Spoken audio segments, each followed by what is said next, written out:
4-game series on a long homestand.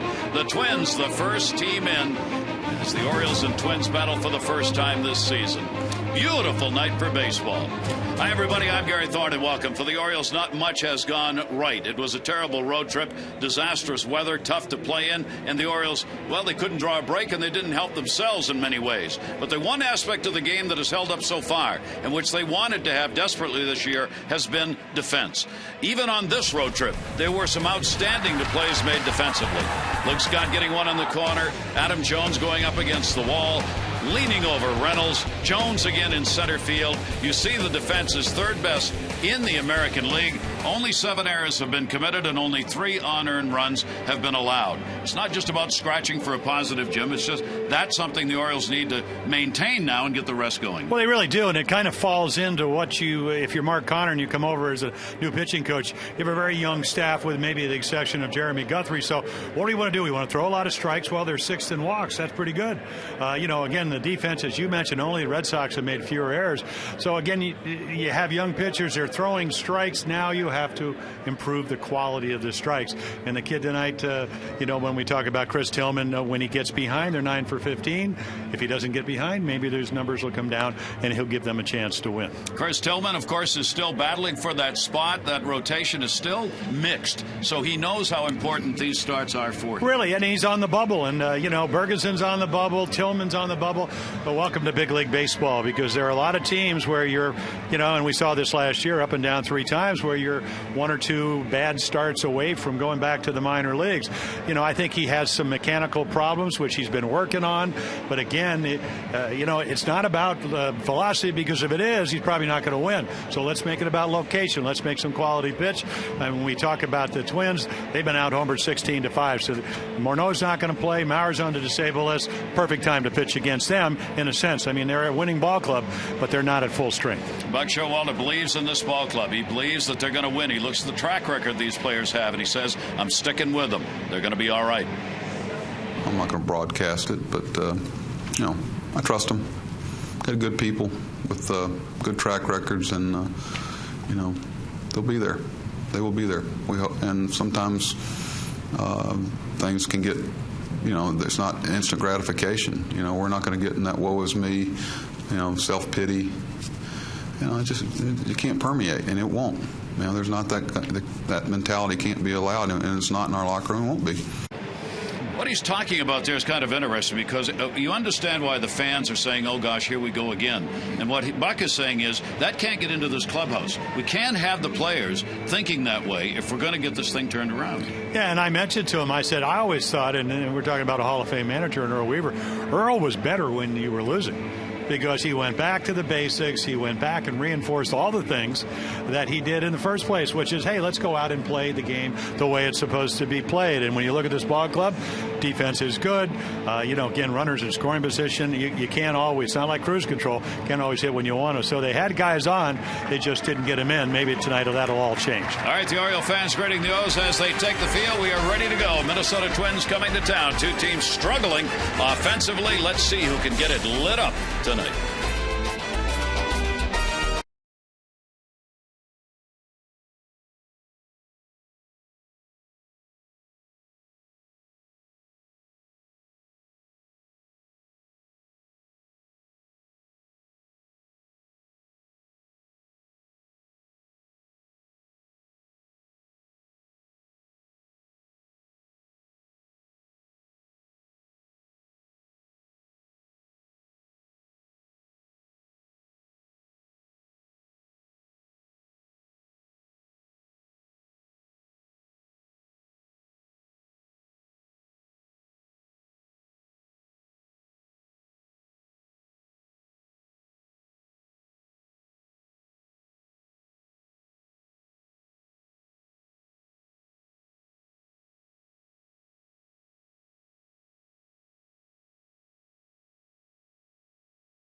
Airlines.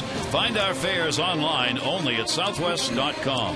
And by Honda. Visit your Honda dealer during the really big Things sales event. Great offers on Honda cars and trucks. It is a beautiful night here at Camden Yards. Tonight's game time temperature brought to you by Train. Visit Train.com for an independent Train comfort specialist dealer near you. Hard to stop at Train. 67 degrees, mostly clear skies, and very little breeze blowing at the moment. Let's take a look at the starting lineup for Ron Gardenhire's Twins. Brought to you by Southwest Airlines. Span, Tolbert, and Knuble. Thome, Young, and Kadire. Valencia, Butera, and Casilla. Jim Thome against the Orioles, 127th game tonight. Over the years, 30 homers, 97 RBIs.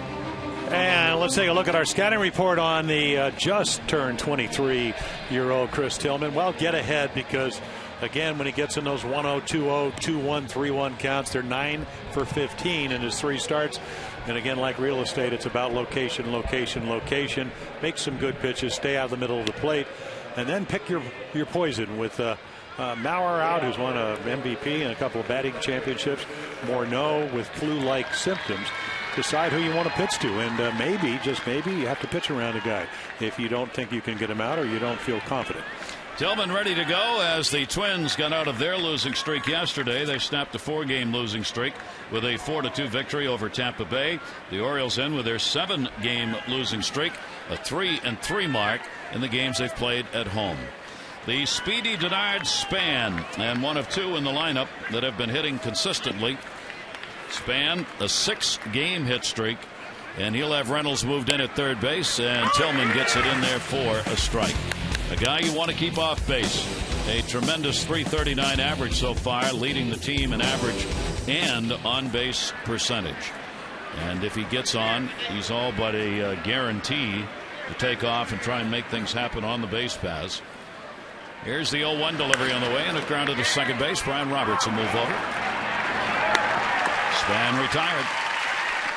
Take a look at the defense here at Camden Yards. So the Jake Fox he caught on Saturday. He plays left today. Jones, Markakis, pretty good up the middle, and especially in right field. Reynolds and Dino. So Hardy's still on the DL.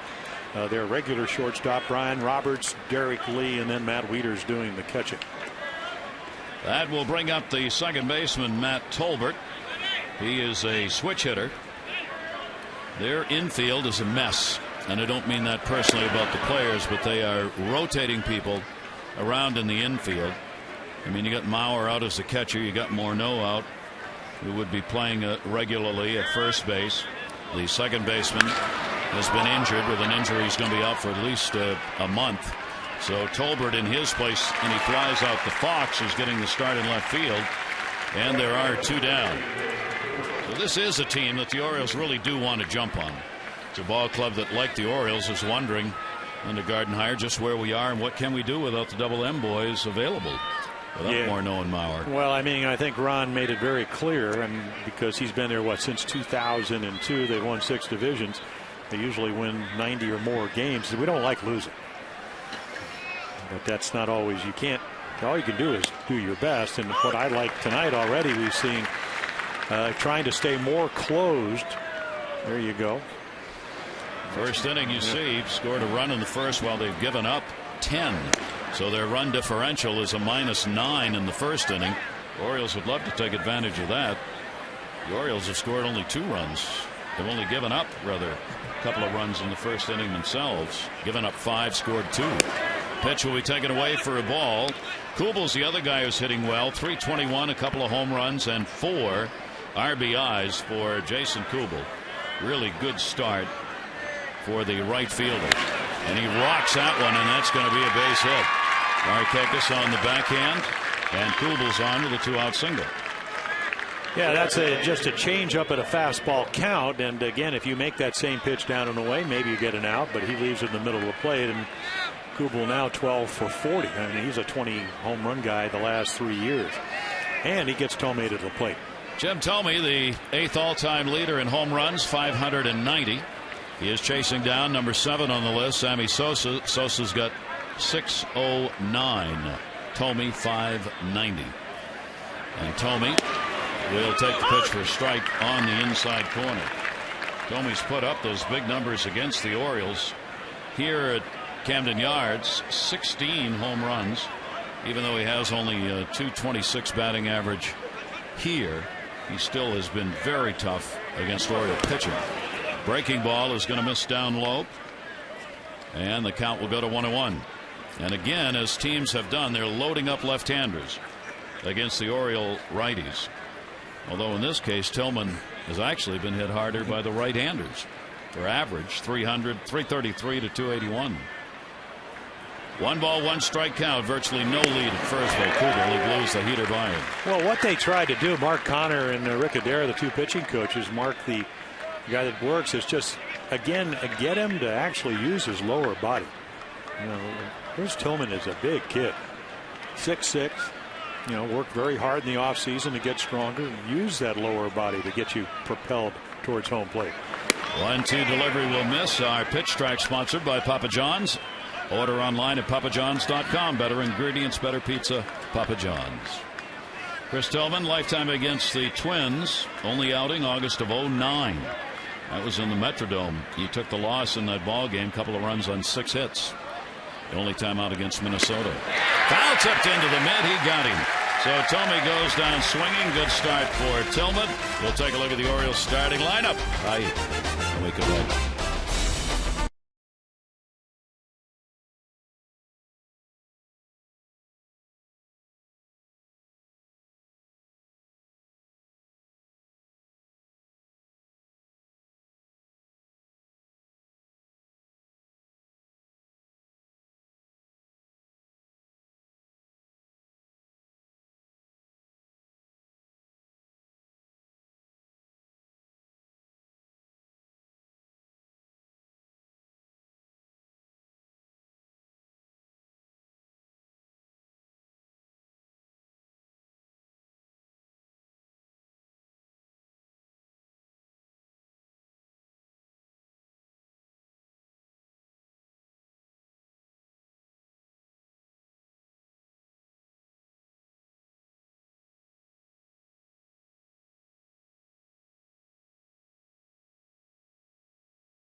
Against Minnesota, including 1 win, 3 losses here at Camden Yards. Let's take a look at the starting lineup for the O's.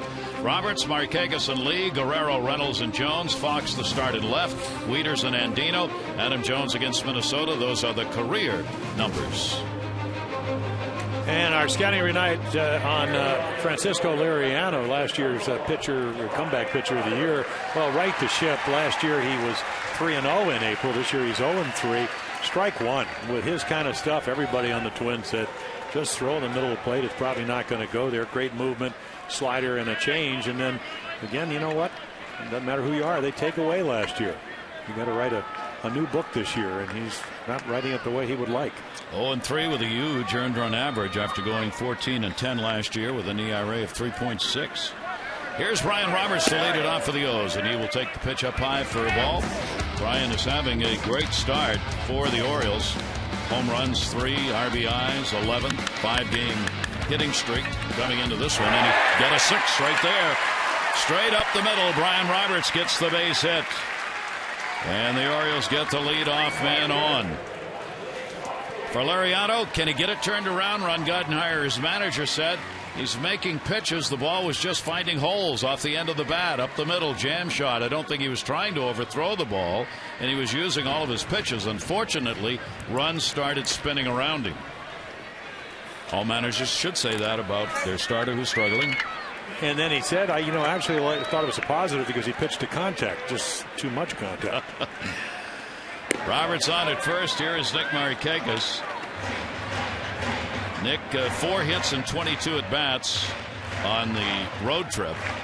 And if there is any player on the Orioles who's due to get that bat going, it is Nick Markakis, not a .222 hitter. Roberts back easily at first base. Yeah, when he does hit the ball hard, they run it down or it's at people.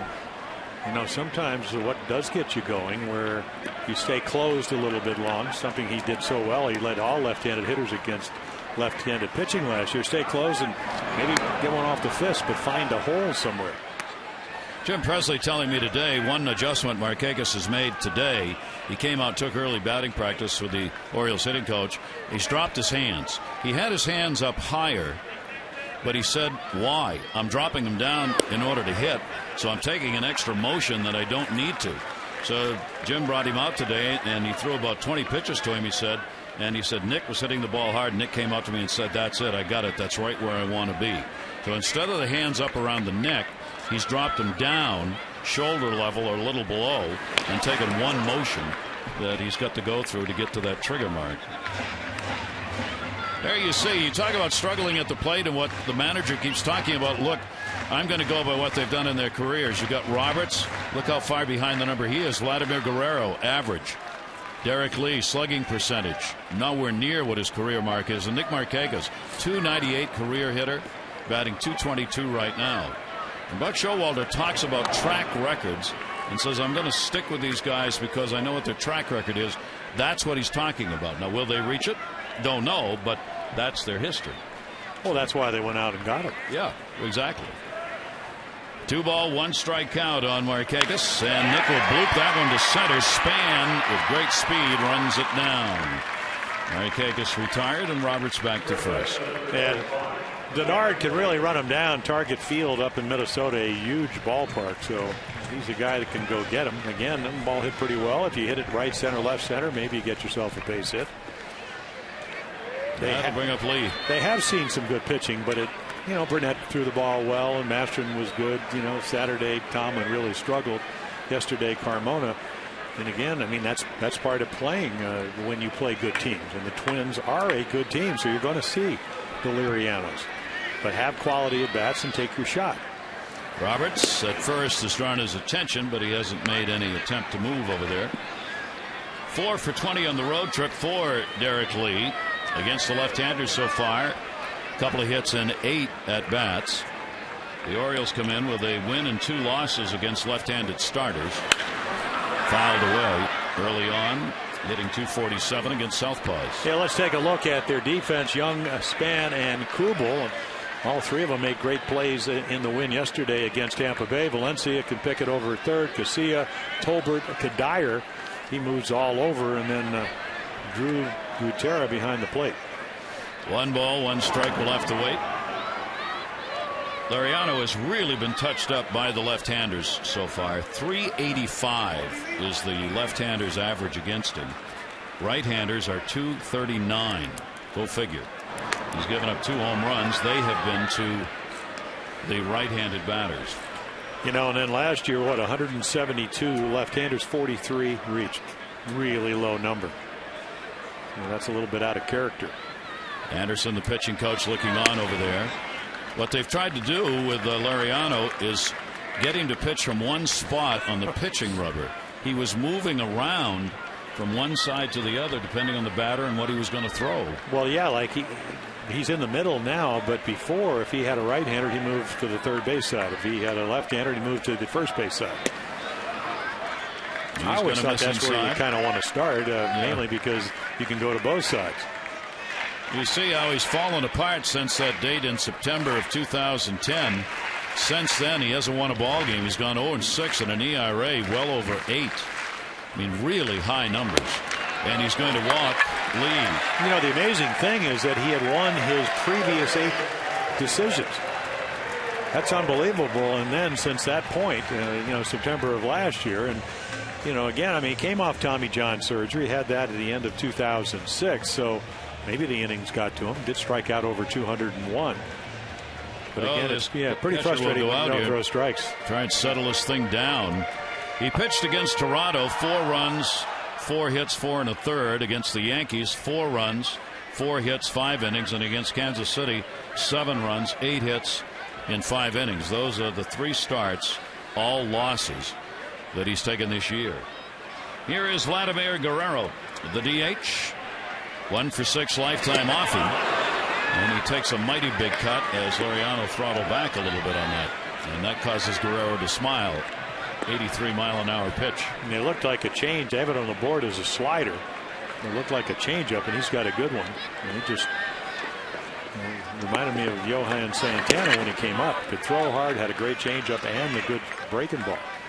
Guerrero is one of the early leading hitters against left-handers. He's got a .455 batting average against lefties, 5 for 11. And early on, that ranks him 5th in the American League against southpaws. Roberts on at second base. Lee's on at first, 1 out. Orioles trying to get one here in the first inning. And Guerrero with a wild cut on a nasty breaking ball down and in. Probably a good thing he did not put that in play, because it would have been on the ground. That's how good a slider it was. And he just swings through it pretty violently. You'd think that. There's always an increase in the wind speed in the ballpark when Vladdy hits. Yeah, it's more like Cleveland now. Here's the 1-2 delivery to him, and a chopper going to go to short. Casilla has to go over to first base. So, unable to turn 2 to win the inning. That'll keep it alive. Oh, hitting so well against lefties. Laureano knows that. Change up first pitch. Misses with a fastball. Good slider. And then some off-speed pitch. Stays up a little bit, but he rolls over. So they get the out, but the Orioles get their 2 lead runners into scoring position. And our pitch track sponsored by Papa John's. Order online at papajohns.com. Better ingredients, better pizza, Papa John's. 2 down. And here's been the best runner in scoring position hitter for the Orioles so far, as Reynolds comes into this ball game leading the O's in that department with a 6 for 13, 462 batting average, including 1 home run. The Orioles have 2 in scoring position against Laureano. Tailing pitch away. Well, that's that changeup, and that's the one thing. Even when he was a youngster, he's 27 now, but you go back 3-4 years ago, he'd throw that at any count. And he would throw about mid-90s back then, before the Tommy John. This is where the Orioles need one of those big hits just to get things going. That took the mask off Gutierrez in the backswing, I think. Wow, we've seen more of that early in the year, and I think we've seen in the whole seasons ago. Yeah, we saw Carlos Santana do it to Jake Fox twice on Saturday. I mean, those aren't just little taps. Those are big follow-through swings. And home plate umpire Chris Guccione asking Gutierrez if he's all right. Mike Winters, Mike Everett, and Mark Wagner, the umpiring crew. There's Jake Fox, who took the 2 wackadoodles right off the side of the mask. That's why he's playing left. So he got in a good left hook, though. Don't forget that. Yes, third base. Did get one on Hanahan. Sliding in, whacked him right across the jaw. Reynolds, the 1-2 deliveries inside, gets away, but Gutierrez will keep it close enough the runners cannot move up. Well, the count's 2-2. Well, this is really the game right here. I mean, where it comes down to how do hitters hit with runners in scoring position. Gutierrez able to take that moving fastball, and then how do pitchers? What's your number with runners in scoring position? Well, the Orioles would like to get it, as we said.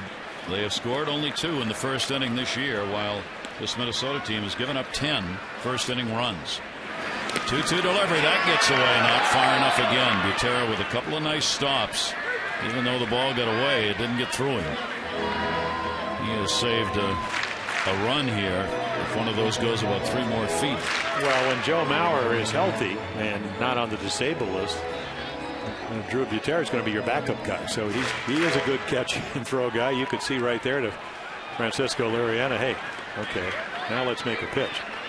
Of course, Mark Reynolds wants something up in the zone that maybe he can hit with some authority. 3-2 delivery and struck him out. A breaking ball that came back in. So Laureano gets the big strikeout. The Orioles do not get the big hit. No runs, 1 hit, no errors, and 2 are left on.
Luna. Call today for the Luna Double. Get your second room of flooring free. 877-241-LUNA.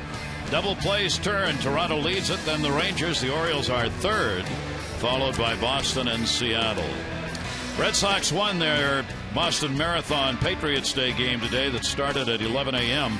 They beat Toronto 9-1. A two-hitter was thrown by Daisuke Matsuzaka, Aceves, and Wakefield. Wakefield gave up the only run, a homer. Matsuzaka went 7 innings, gave up no runs on 1 hit. Lowry, Euclid, and Ellsbury had home runs for Boston. Yunel Escobar got one for Toronto for their only run. Tillman working here.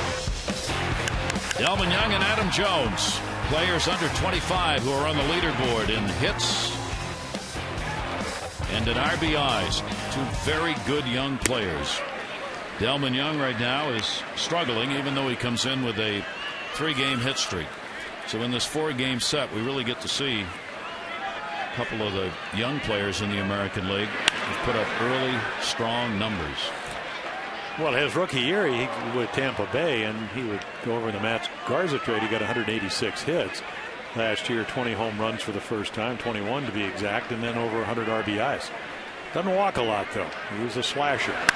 That one will go to second. Roberts in perfect position.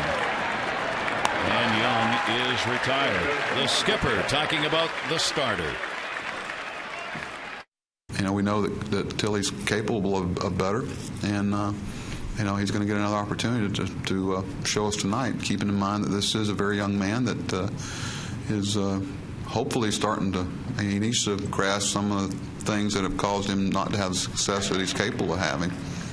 And if, you know, if he doesn't, then, you know, then there's other things that we'll have to do. That's what he's up against here. He is 2-4 in his 12 starts in this ballpark. Lifetime, a ERA of 5.73 here at Camden Yards for Chris Tillman. This season, 200 with the bases empty and 450 with runners on. And again, to go back to that 9 for 15 when he gets behind hitters tonight. Again, it's only the second inning, but he's been much more aggressive. Here's the 1-1 delivery, and that's going to be up the middle for a base hit. Kadire is on with a single. Adam Jones will get it back in, and there's hit number 2 for the Twins.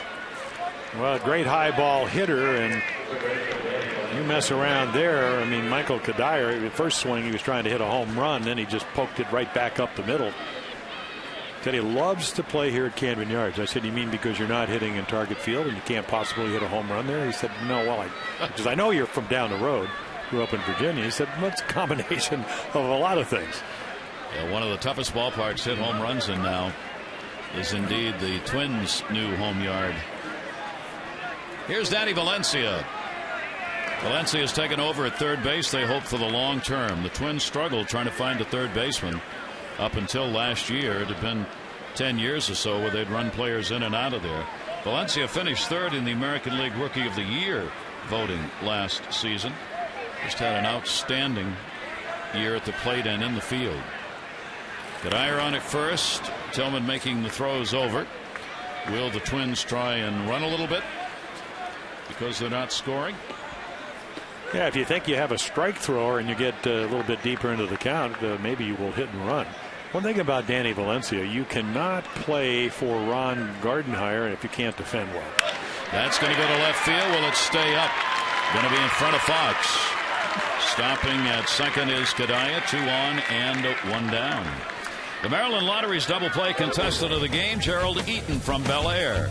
For every double play the Orioles turn tonight, Gerald, you're going to win $1,000 from the Maryland Lottery. See how you can turn double plays into cash and enter to win for a chance at amazing Oriole prizes. Just go to MarylandLottery.com/double play.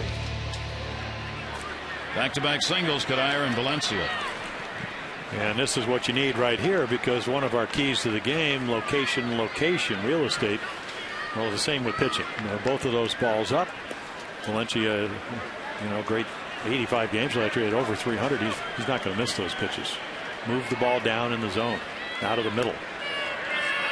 Now Butera, Drew Butera, who's doing the catching, will stand in as Tillman will look for that ground ball double play.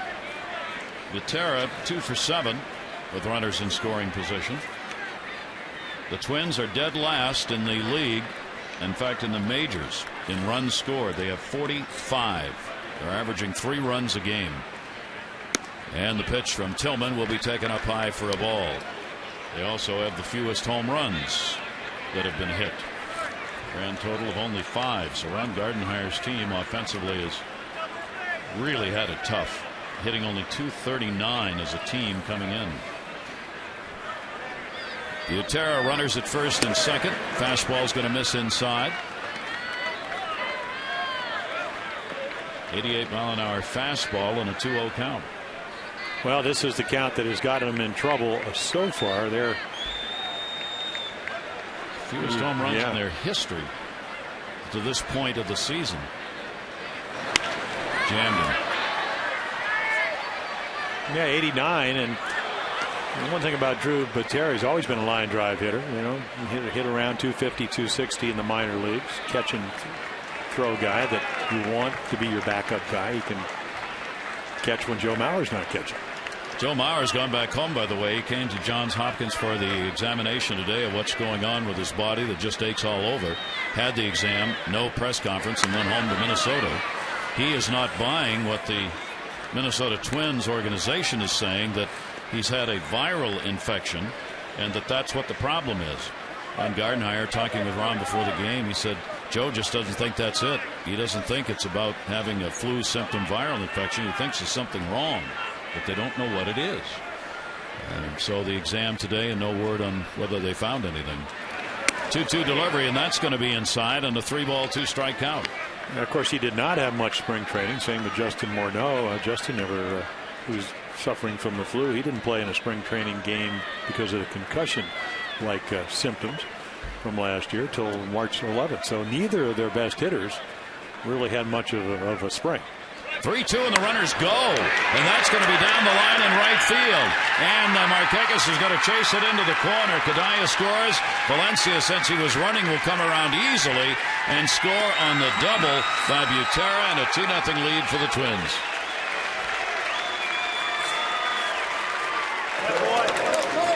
Well, all the hits this inning are on balls that are up in the zone. You can watch right here. I mean, that's pretty much just up and out over the plate. 90 miles per hour down into the corner. Again, a little bit unlucky in the sense that if it's hit to right field, it's an out, but it's sliced down the line. So Drew Butera, nice at bat, cut down his swing, made contact, and was very fortunate. So he'll pick up RBIs 2 and 3. And the bottom of the order in the 8th spot contributes. And still only 1 away. 2 runs on 4 hits for the Twins. Alexei Casilla, switch hitter. 0 for his last 7, hitting 152. And he will foul that one away. Pitches in the wrong places. Well, again, that's the keys to the game. And, you know, get ahead. He didn't get ahead. He was 2-0. But the other one was real estate, location. Didn't locate well. And the third one was pick your poison. He needed to get out Butera. I am not taking anything away from Drew, but you know, he's your 8th place hitter. He's not supposed to be catching. Would be Joe Mauer. He'd be your backup guy. He's the guy you need to get out if you're going to have a successful night. Casillas 2 for 2 in the only times he has faced Tillman. 1-1 delivery to him, and gets the pitch in on the inside corner for a strike. So the Twins get a couple here in the top of the 2nd inning. Now Tillman trying to shut the door. Keep that runner at second base with only 1 away. 1-2 delivery. And inside with it, 2 balls and 2 strikes. As Tillman comes in, 4 wins and 11 losses for his career. 5.77 earned run average lifetime. Obviously a young starter, and he gets the strikeout on Casilla. They're totally fooled by that curveball. 12-6. Ends up being right down the middle, but Alexei says, I can't read this pitch. Thought about swinging. And that will bring up the leadoff batter. Span grounded out his first time up. Even with 2 away, Reynolds will play in at third base. And who do you want to pitch to? You know, you hate to be pitching around guys, but as you mentioned, I mean, this guy red hot with a 6-game hitting streak.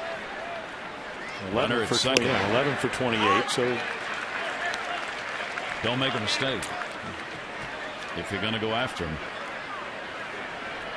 There you see Butera getting a good lead at second. The Orioles are not holding him close. They give Span the middle. You see where second and short are with Andino and Roberts. Here's the 0-1 delivery, and Span rips that one foul. A good catch made. You see the difference that these two have made for this team. It's been Kubel and Span and pray for rain kind of thing. The rest of the team 208. They're hitting 330. Spawn and Burdette and pray for rain. 0-2 count, 2 down. Span with a couple of hits and 4 at bats against Tillman. But if 4 of these Twins in the lineup who've hit against him, but only a couple of times. Way up high and a 1-ball 2-strike count. Bernard Span noted for the spring training foul ball that hit his mother last year, and then he hit somebody else. Who did he get this year? Span had one of those. Well, he hit Brad Bergeson. Brad Bergeson with that shot back, and he yelled, "What do you think I am, your mom?" as he was leaving the mound. Yeah. He's had a sense of humor about it. 1-2 to short. Andino in the short hop. And Tillman gets the out. But the Twins get the runs. 2 runs on 3 hits. The double by Butera bringing them in.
Orioles baseball on Masson is brought to you by Southwest Airlines.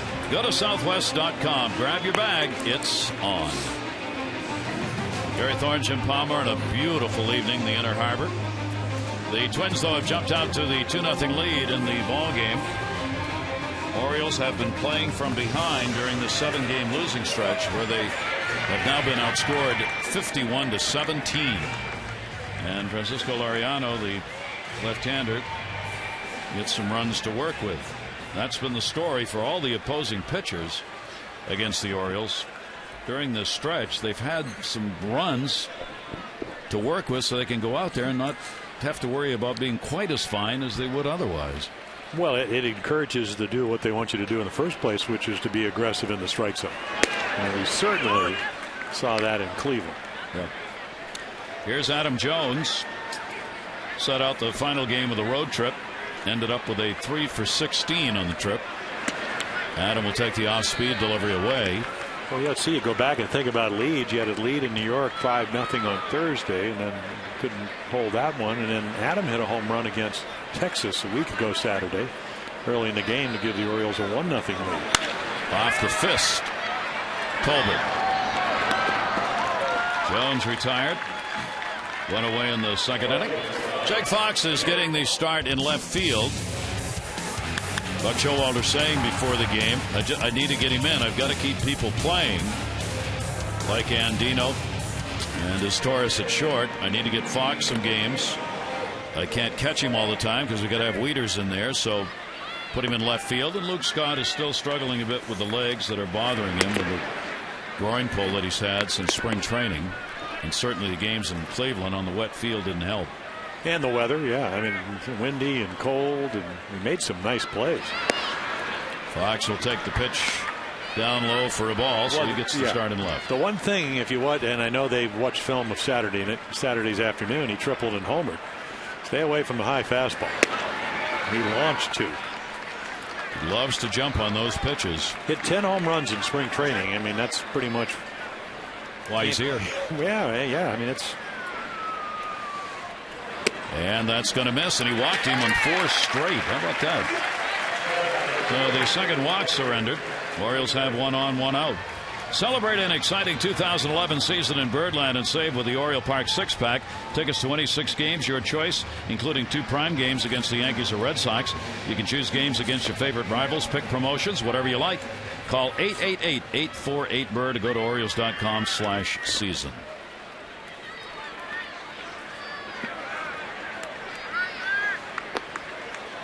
Matt Wieters with Fox on at first base. And Laureano, even though he's got the lead, struggling with location himself. Boy, I saw him pitch in spring training. It wasn't a game we did. I just had an off day, so I was down in Sarasota. I don't know if he got into the 3rd inning. It just looked like pretty much what he did there. He just fell off towards third base. Everything up, nothing in the strike zone. You can see already not a great ball to strike ratio, but again, the total package of stuff is terrific. Can he command it? And right now he can't. And he falls behind on Wieters 2-0. That's 6 in a row that he has thrown out of the strike zone. Tell you about Matt Wieters and the players that need a trend up. He's a career .266 hitter, hitting .205 coming into this ball game. He will take that 3-0. Laureano can't find it. Well, that ball looked like a strike. He looked in. Here's Scuccione doing the umpire. Got to take one here. He does, and he lays it in the middle. And the count goes to 3 balls and 1 strike. Wieters to be followed by Andino, the number 9 hitter. Well, you hope Matt can do what a lot of the hitters have been doing against the Oriole pitching. 3-1 count, look for a pitch in the middle of the plate and drive it somewhere. And he does it. Came on with a fastball. Foul tipped that one into the mitt. Gunn had him at 93 on that one. With great late life. So 93, it starts in the middle of the plate and just doesn't quite get to a ball running away from the bat head. Laureano, in the first 3 starts he made, had only 8 3-0 counts. That one grounded to third base. Valencia, Tolbert, and the relay and the double play. And that is a problem for the Orioles offense right now, the double plays. So only 3 up in the inning, 2-0.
Brought to you by Lexus of Towson, Baltimore area's #1 Lexus dealer, who invite you to come in and see why they're #1. League leaders, fielding percentage, Red Sox have moved on top. Indians now second. Angels, Orioles, and Tampa Bay the top 5. By the way, I saw a note on the Red Sox. Everybody down and talk about doom and gloom. There's the discussion with Willie Randolph. The defensive pairings being talked about there, I suspect. Red Sox have now started out the same way they did last year. Even though it looked like so bad at the beginning, and it's not good, but they were a 5-9 starter last year. They won their ball game today, and then they had all those injuries and still won 89 games. Still finished second with runs scored in the American League. Amazingly, they're now 5-10. 1-0 delivery on the way. Tillman will get it in there for a strike. Matt Tolbert, the #2 hitter, switch hitter, flied out to left field his first time up. Red Sox are going to be in here as part of this homestand. Minnesota for 4. The Yankees are here on the weekend for 3. And then Boston will be in Tuesday, Wednesday, and Thursday of next week. Here's the 2-1 delivery to Tolbert. Down the line, and that'll make the seats foul. What do you think that was? Maybe the Red Sox's version of April Fools for the Red Sox Nation? No, I don't think so. No, maybe an April Fool's on them, but that's what I mean. Yeah. Oh, okay. Yeah. Just kidding. Well, taken down low, and a 3-ball 2-strike count to Tolbert, with Jason Kubel and Jim Thome due up here in the 3rd inning. Here's the 3-2. Tolbert to second. Brian Roberts will make the play over the lead. Willie Randolph, manager, coach, player. What do you do to get things turned around? Nothing's ever easy in the game, but we feel very confident in our ability to get things turned around and just start tonight. I mean, one win is sometimes can turn you back in that right positive frame, just like that one loss in New York kind of threw us into a little bit of a spin or whatever. So, again, don't take anything for granted, but make sure every day you go out there and take care of business. Jason Kubel. And that, of course, is the same thing Buck Showalter is saying to the players. Had a brief meeting with them 4 o'clock today for a couple of minutes. That was part of what was said. Kubel a single last time up. Yeah, Buck's not a meeting guy. He said the great thing about having your advance meetings when you have a new team, you can have a meeting. Have a meeting without having to call one. Right. There's already one called. 1 ball, 1 strike. And Kubel on the foul tip, held onto by Wieters, will take the count to 1-2. Yeah, I want to see Chris Tillman get back to the point where he throws the ball, where he's getting some swing and misses, because that means that he is getting down the slope towards home plate, throwing the ball north and south. There you go. I mean, even if you only throw 88, make some good pitches, finish your pitches. Again, being 6'6", can you get over your front side? Watch his head. But see how he comes back a little bit? And a lot of people say, well, he hooks the ball. You can see the hook right there. But again, this ball has some finish. That ball moved. You can't pitch. And not just Chris, anybody, 88 with a straight fastball in the middle of the plate. It just doesn't work. Here's Jim Thome. Thome struck out his first time up, the designated hitter, against the Orioles, and this is 128th game. He's a .263 career hitter. 30 home runs against the Orioles in those 127 previous games. 2-0 count, 2 down. I saw him today. I said 590 home runs. That's a lot of trips around the bases. You got to be tired. He said, well, no. He says, actually, it's kind of fun going around. I can do it at my own pace. What a great guy this guy is. I mean, talk about a bonus on a team. I mean, what he did for Minnesota last year with 24 home runs as their DH. Drove in an over 80. 2-1 delivery will be popped up. And that, too, is going to end up in the seats. There's virtually no breeze here tonight. Any little breeze from time to time appears to go out to left field, but it's just a perfect evening for baseball. See the flags gently coming off the poles in left center. Thome will stand back in. 2 balls and 2 strikes, hitting only 194 so far. Only 1 home run picked up and 5 RBIs. Thome will chop that one into the shift. Robertson shallow left makes the play, and a 1-2-3 inning for Tillman. We'll go to the bottom of the 3rd on this gorgeous night. Andino, Roberts, Markakis coming up.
Down so far.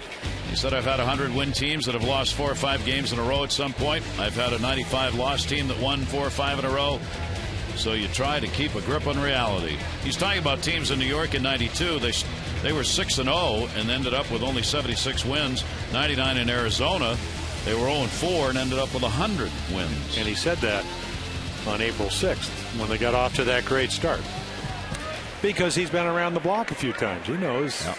Reality. Yeah, that's what this game is. You know, when he came over last year, everybody's, oh, buck ball and all that. You know what? They started pitching well and they scored more runs than they gave up. They need to get back to doing that. Doesn't matter how you do it. Yeah. You know, maybe you need to get your starting pitchers settled. You need to get Mattis back. We can go a litany of reasons, but at the end of the day, play good defense, come out, battle and play hard, which I know they're going to do under Buck, and take your shot. Andino trying to go up the middle. Casilla. Nice play. So Andino retired in his first at bat, 1 down. The Orioles continue their 10-game homestand tomorrow night for the 7:05 showdown against the Twins. Every Tuesday is Ollie's Bargain Night, presented by Ollie's Bargain Outlet. All upper reserve seats $9. So come on out, enjoy an affordable night at Camden Yards. For tickets, 888-848-BURR to go to Orioles.com. Back to the top of the order, and Brian Roberts. It did not take him long to extend his hit streak to 6 games. He's now had 10 hits in his last 24 at-bats. He's been red hot. And Brian will go after the first pitch. 1 down and a 1-strike count.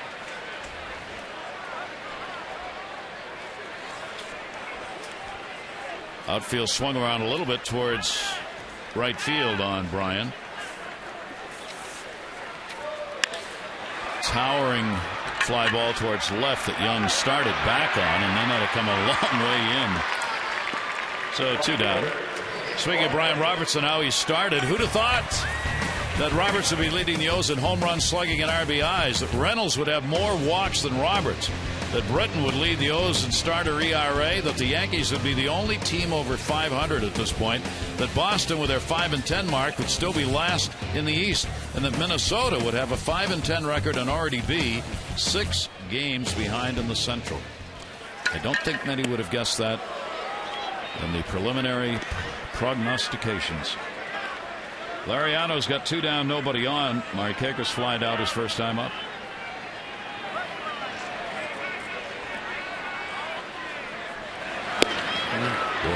Oh, he's got great stuff.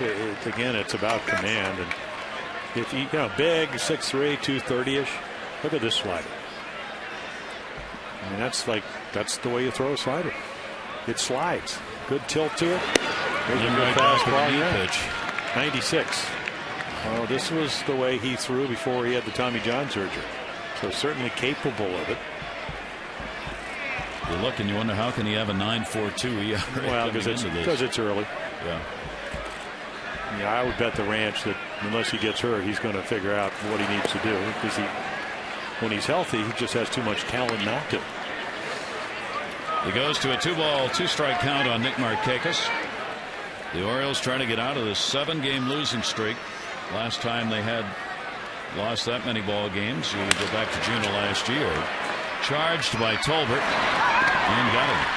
So a 1-2-3 inning for Lariano. We've completed 3 here at Camden Yards, and the Twins have the 2-0 lead.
Is brought to you by AT&T, Rethink Possible, and by Sonic, America's drive-in. It's new, it's better, it's the new Sonic Good.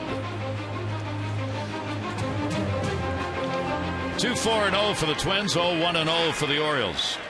Brian Roberts led the ball game off for the O's with a single, and that has been the only hit for the O's. 2 RBI double by Drew Butera in the 2nd inning has given the Twins the lead.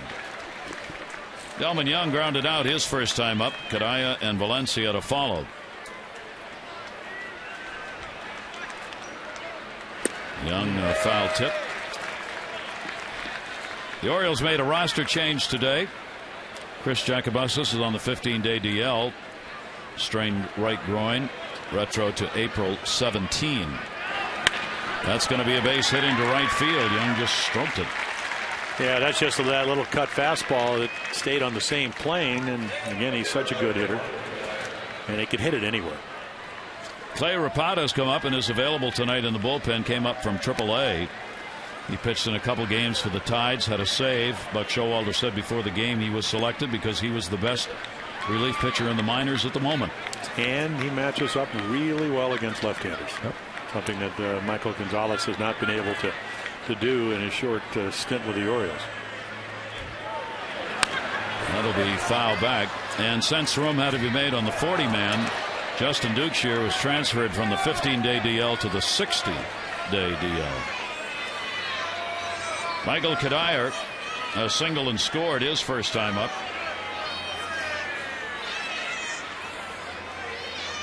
Five hits in the game for the Twins.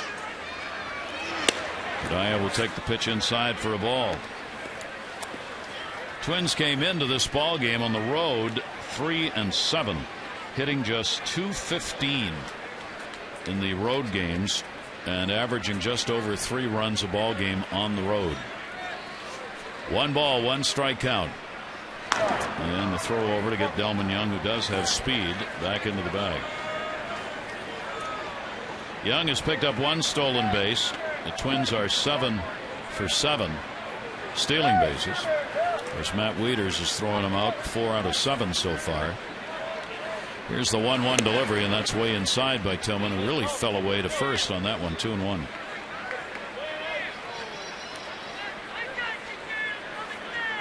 No, Kadire, if you get behind him, and that's what he's done, he only hit 14 home runs last year, but 32 the year before. Another year of 24. Great high ball hitter with big time power if he gets his pitch. 2-1 delivery to him is too high. They check it first on whether he did go around. Mike Winters says no.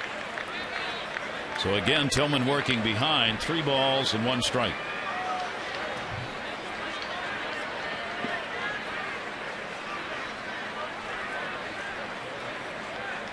Three and 1. See if Young gets the go at first. He does. And that will be fouled off. It hit him in the batter's box. So Gardenhire's running guys in situations where you might have a double play possibility. Well, I think another thing they do is that you try to time the delivery of Chris Tillman. Anytime you're 6'6", it's going to take a while. But again, if you're Matt Wieters, you have to frame that 3-1 pitch, because if you stand up or you don't catch it and then throw it, it's ball 4. So it's a perfect time to run. Slow delivery. You're probably expecting a strike. And when by running, somebody's got to cover. So it opens up the holes in the infield. So it's a pretty good play. Kadire with a couple of doubles for extra base hits of the 11 that he's had. 3 and 2, runner at first and nobody out. Young, see if he runs. He does. That's going to be down the line. It'll be chased by Fox. Young going to third. Fox didn't handle it cleanly, but gets it in time to hold the runner up. So Kadire's 2 for 2 as he gets a double. And the Twins have a chance at a big inning. Let's take a look at the location on this double. So again, it's in, but on the same plane, high ball hitter. You don't get it down and away. Would have been hard to turn the double play because he's running. And then the strong throw from Jake Fox is Delman all the way to third base. Well, the Twins have found their bats already. That's 6 hits in the ball game. And now a very tough situation for Chris Tillman here in the 4th inning. 2nd and 3rd and nobody out. And Danny Valencia will take the breaking ball. He had a single and scored in his first at bat. And the Twins have a real chance to put some runs up here. Valencia 3 for 13 with runners in scoring position. Gardenhire up to the front of the bench upon the railing here with his Twins bats coming alive. He hasn't seen much of this. 1-0 count. And Valencia roller. Runners coming. Got to play at the plate. Not going to go there. Throw will go to first. And Dino took a look. Delman Young with great speed hesitated. But the decision had already been made to go. So an RBI and a 3-0 lead. Yeah, I think Robert Andino said, you know what, I better get the sure out, and Kadire is going to go back because the ball's in front of him. Doesn't want to get out. They would have taken the out at third base. So again, it would have been a bang play. Have to make a perfect throw, not a force. So Delman, a little slight hesitation. You could see Robert Andino looking all the way. So you give up a run, but they don't advance the runner. And get an out. Valencia's got his 6th run batted in. 1 away. Gutierrez, the big hit of the 2nd inning, a 2 RBI double. As the runners were going from 1st and 2nd, allowing both to score easily. Now he's got a runner at 2nd base. And 1 away. Kadire being held by Roberts. Here's the 1-0. Popped him up at the mound. Get out of the way. Here's Lee, and he's got it. Yeah, I think I would let him have it. Don't want to run into him either. No. Trampled. Get live Orioles breaking news coverage. Text Orioles at 29292. Message and data rates may apply.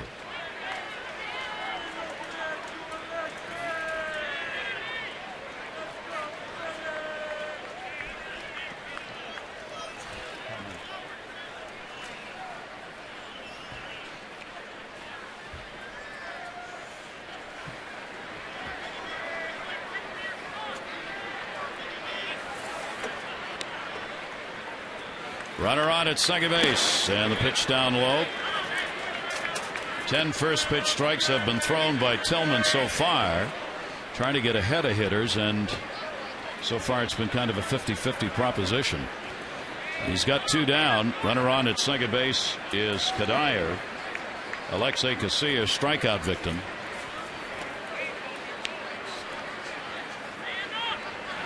A 1-0 pitch, and that's a strike on the inside corner. So a lot of slow stuff. Must be the book on Casilla. Big chance at a 2-out RBI here. Casilla, strikeout victim, looking first time in a big cut. And a 1-ball, 2-strike count.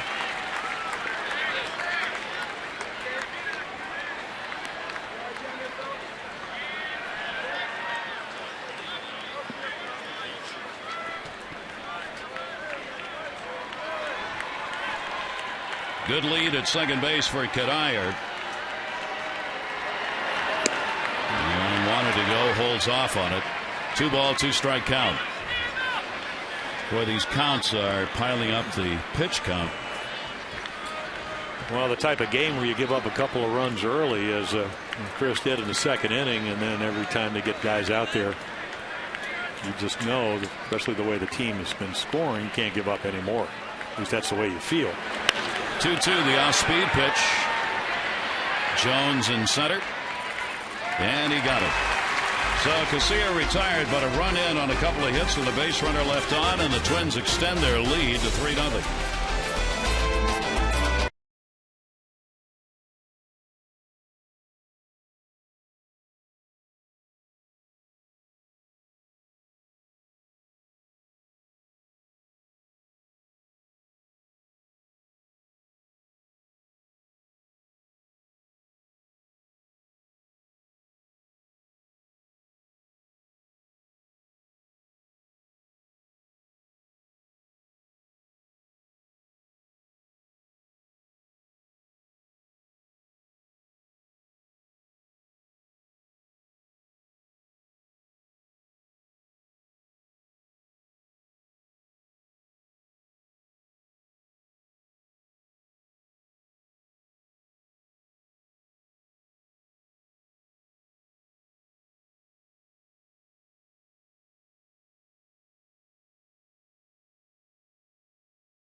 Back again for 2011 every Monday and Thursday at home games here at Camden Yards. You have a chance to get some autographs. Former Orioles players, coaches will be in the Masson booth on Utah Street near Gate A signing autographs. It opens 90 minutes before first pitch and stays open to 30 minutes before game time. And tonight's alumni, Joe Durham, Chris Hoyles, and Tim Nordbrook are on hand. So we hope you'll join in. Take the opportunity Mondays, Thursdays. Some Oriole memories for you. You can get details at 888-848-BIRD or Orioles.com. It's a great chance for Oriole fans to see some former players and coaches. Here's Derek Lee. Takes it outside. 2-0 count on Lee. He drew a walk. 1 of 2 surrendered by Lariano. Lariano 2 walks and a strikeout. Tillman hasn't walked anybody 3 Ks. That's hit hard to short. 1 honker. Casilla. Hey, you'd like to think you could hit some home runs to get back in the game, but last year, Lariano only 9 on the season. And that was in 191 and 2/3 innings. You mentioned the 3 starts this year. Toronto did hit 2 in the first game. Of course, they hit home runs anytime they won, it seems like. Here's Guerrero. The other team hitting home runs like there's no tomorrow, and that's the Yankees. Holy cow. Yankees have got 6 different players with at least 4 home runs through 14 games. No other team in Major League history has ever had that many players hit 4 or more home runs in fewer than 17 games. The Yankees are just pounding the ball. Guerrero grounded out his first time up. And the left-hander's pitch to him will be taken away. 2-0. I mean, it's not as though Lariano's throwing a lot of first strikes here in the game. But his stuff is really good. And yeah, there it is. 4 out of 13, 10 out of 18. In the air to right field. Will it carry and stay fair? And in the corner it is caught. And that was a fair ball. But we've seen it again with Matt Wieters early on. 3-1 count, swung through it right there. Hitters count. But again, when you throw 93 with great movement, you get away from mistakes. It's not that you want to be a pitch 2-0. I'm sure his intention is to try to throw it over, but he doesn't. But then he can get away with some mistakes where other pitchers can't. So 2 down. 6 in a row retired by Lariano. And here's Mark Reynolds. Reynolds, a strikeout victim, his first time up. And Mark will take the pitch away for a ball. Gutierrez really been urging Lariano on in this game. Settling him down, firing him up, coming out, talking to him. He may be one of those guys that you have to do it. It certainly worked last year. On his way to a 14-10 record, American League Comeback Pitcher of the Year. Gutierrez is a real good catch and throw guy. Yeah, he said today, he said, I hate teams like the Red Sox and the Yankees that really work the count. And he said the reason I hate them is, number one, it makes us harder to get them out. He said, but it makes it harder to call the pitches. Because the Yankees and the Red Sox, and all teams that have an idea of what they want to do, they look for pitches. But you can look for this guy's fastball. And he may not be able to hit it. We've seen that. And you can't pick it up his changeup, and that's why he can be effective. Extra base hit man for the O's. They are not getting together on the sign here. Butera goes out. Well, this could be as simple as, what do we think we can throw for a strike here? Because, again, you have a 3-0 lead. I mean, he's got 3 quality above. There's his pitching coach, Rick Anderson, 3 above quality pitches. But you look on deck and you see Adam Jones, and you don't want to walk a guy or just throw one down the middle and let the Orioles get back into this game, even though there's 2 outs. 2-1 deliveries up high, came with a fastball. So he falls behind again. 3 balls and 1 strike. As Lariano's had a lot of these counts that have favored the hitters, the Orioles have not been able to do a lot with it. And he walked it. So the Orioles with 2 down get Reynolds on. And Jones will get an at-bat. And Chris Tillman looking on there with the Oriole trainer Richie Bancells. He's gotten 2 runs now in his 4 starts. So even if you were pitching well, you need help. Chris looking kind of between the netting. Come on, get me some runs. Let me get back into this game. Adam Jones will try and do that right here. He grounded out his first time up. Adam, a .250 lifetime hitter against Twins pitching. He has had 1 home run against Minnesota. The Orioles, you just know, just waiting for that big hit, that big inning, to try and get this thing turned around offensively. Had only 1 hit. And that was the first batter of the ball game in the first inning for the Orioles, Brian Roberts. Of course, a lot of times when you're pitching and the opponents are trying to do too much, it plays right in your hands. You don't use the whole field. You overswing like you did there and fooled on that changeup. 2-strike count. And Adam will foul tip it and stay alive.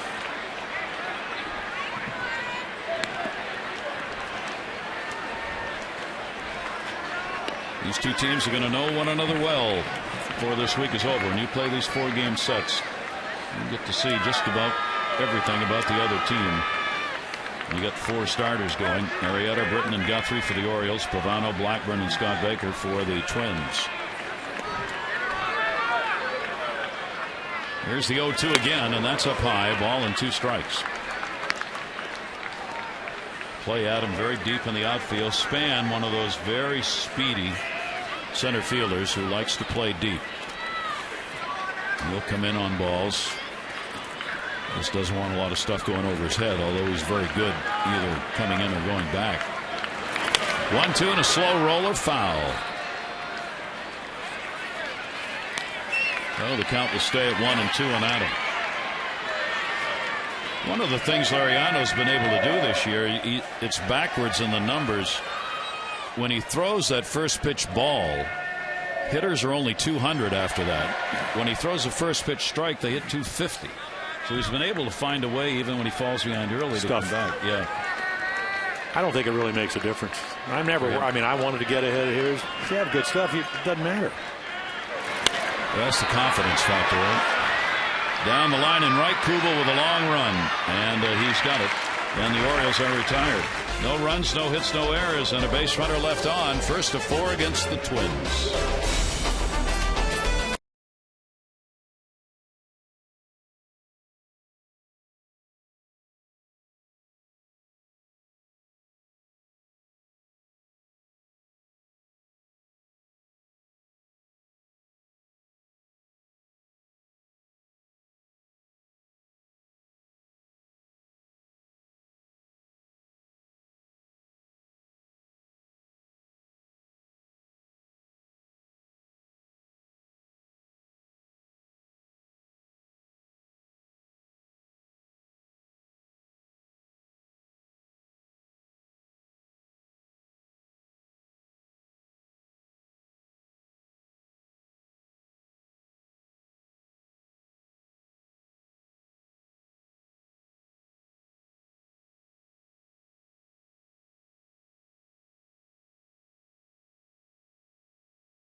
Mobility trivia question.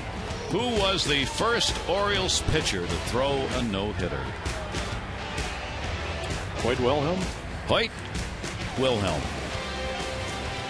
I don't know. That would be my guess. Yes. There you go. Took care of that one in a hurry.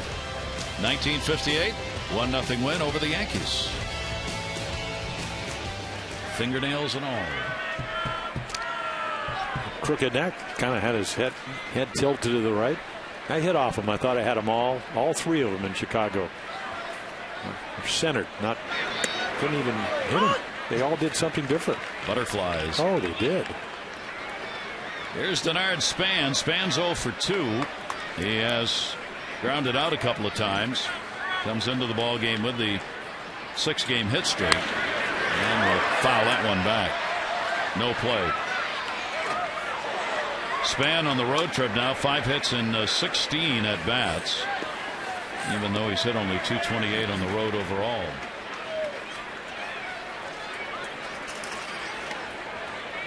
A look out from the player's perspective. 3-6-0 for the Twins, 0-1-0 for the Orioles. Orioles have stranded 3-2 in scoring position. Pitch is away. 3 have been left on by the Twins as well. 2 of those in scoring position. Tillman with no walks, 3 strikeouts, but the 2 RBI double by Butera. Big blow in the game to center. Jones. Span is retired. 1 down, 5th inning. The Orioles take on the Yankees this weekend for a 3-game set here at Camden Yards. We hope you'll come and plant that Birdland flag and defend the yard on the first showdown of the season here at Camden Yards with the Yankees in town. Good seats remain, won't last long. You can get your tickets in advance, 888-848-BIRD, or go to Orioles.com. Now Tolbert coming up. He has grounded out, flied out. And that will miss for a ball. Jason Kubel waiting on deck.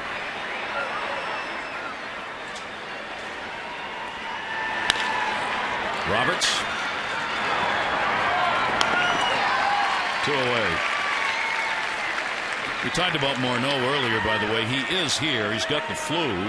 He's not on the DL. And it's just a matter of him feeling better before he gets back in.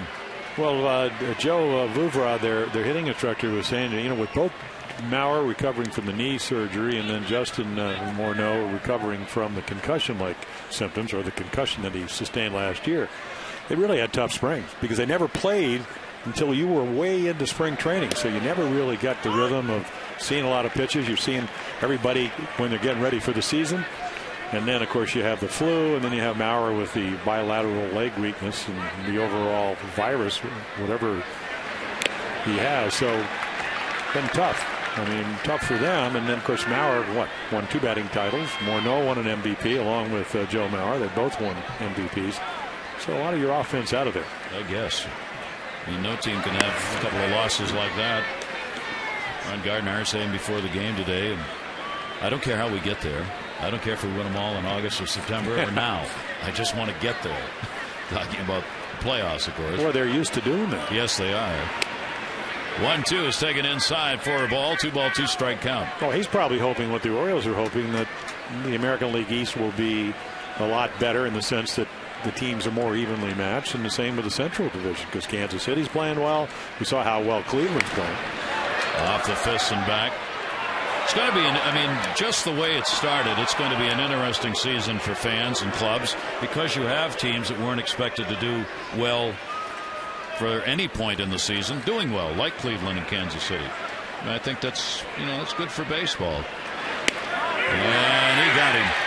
Wasn't even going to turn around. Kubel could not hold the swing on that one. 4 strikeouts for Tillman. Bottom of the 5th coming up. 3-0 Twins.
Hits for the Twins, and that's where the game is, Jim. Yeah, Brian Roberts starts the game off with a base hit, and that's the last hit. You know, a couple of opportunities, but not very much. And then against Tillman, you know, it seems like basically he hasn't pitched that poorly, kept the ball in the ballpark, something that he has trouble doing with sometimes. And, you know, I guess he's given them a chance to win if they score some runs. Yeah. Let me put it that way. And they're still in this, and that's been true for a lot of these games, even though they've got the 7-game losing streak. They've been in them. They just can't find the big inning and the big hit. And you know, that's what we saw. Even in Cleveland, they went 5 for 24 with runners in scoring positions. So opportunities, and they just haven't had a chance to take advantage of it. It can change, though, in a heartbeat if you stay close. So let's see what happens. Just a 3-0 lead for the Twins. Fox will go to short. Casilla. And 1 pitch and 1 out. And Lariano cruising along right now in this ball game. 1 down, and the Orioles, this is the time of the game where the Orioles, who do not take pitches and do like to swing at first pitches, can really kind of help a pitcher along by keeping the count down and getting quick outs.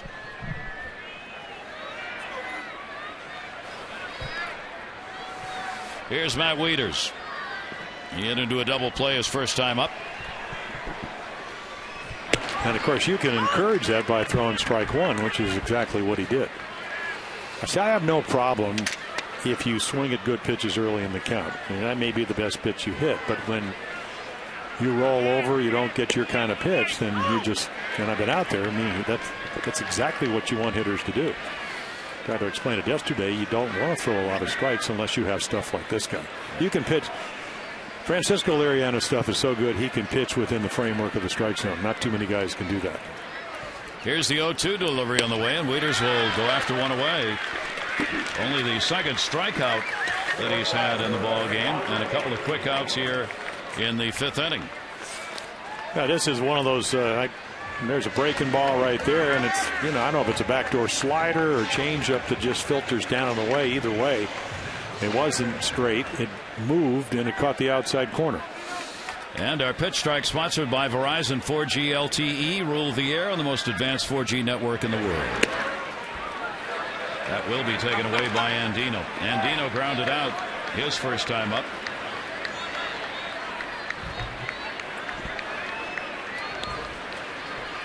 .1-0 delivery. He'll hit that one up the middle. He's got a base hit. Well, the Orioles get their second hit of the game.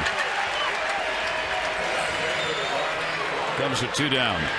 Well, they need to get 3 outs to get out of this inning, so this is the way you're going to start. And Robert Andino just hammers a high fastball right back where it was thrown from. Liriano falling off towards third base. So it scoots into center field to keep the inning alive. 16 hitters between hits for the Orioles after Roberts got that first one. You see the numbers for him. Runners on, bases empty.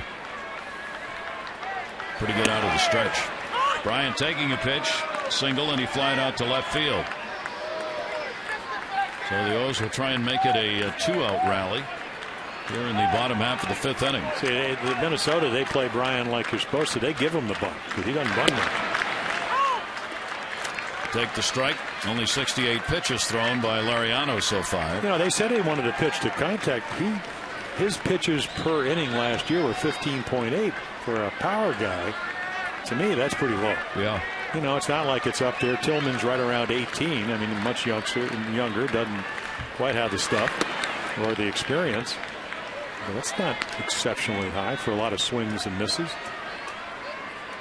I don't think Liriano's ever going to be a guy that throws you 93-mile-per-hour fastballs down and away. He throws you a lot of changeups, throws you a lot of sliders, and he can get up to 96 when he needs it.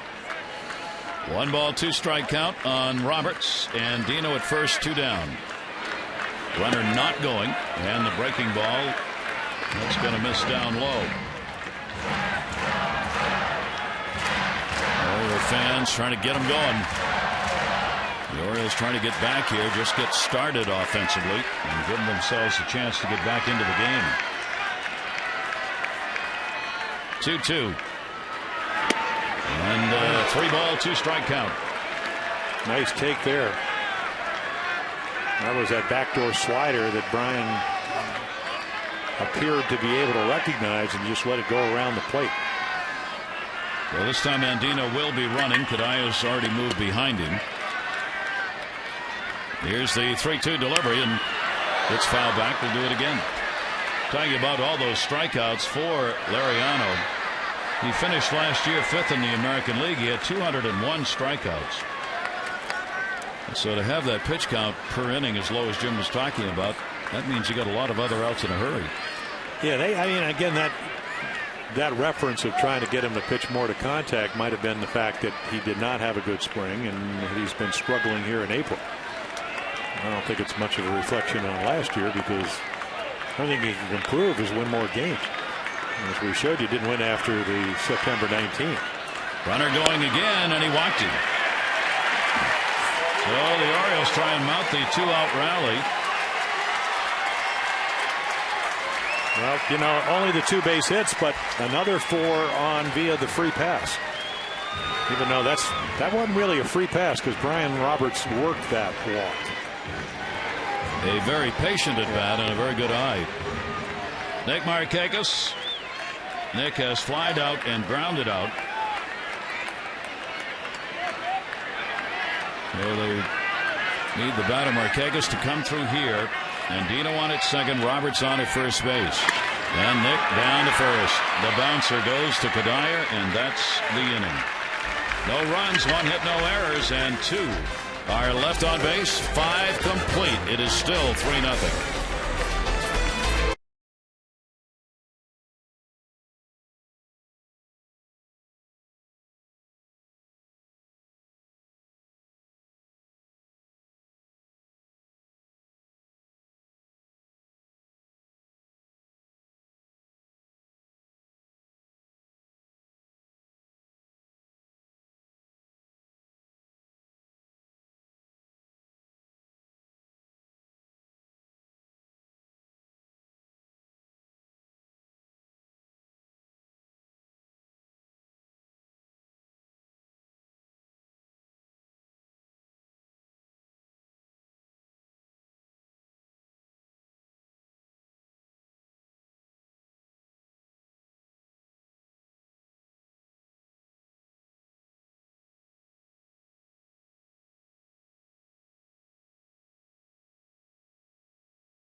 Coors Light 6th inning, time for our Coors Light Freeze Cam.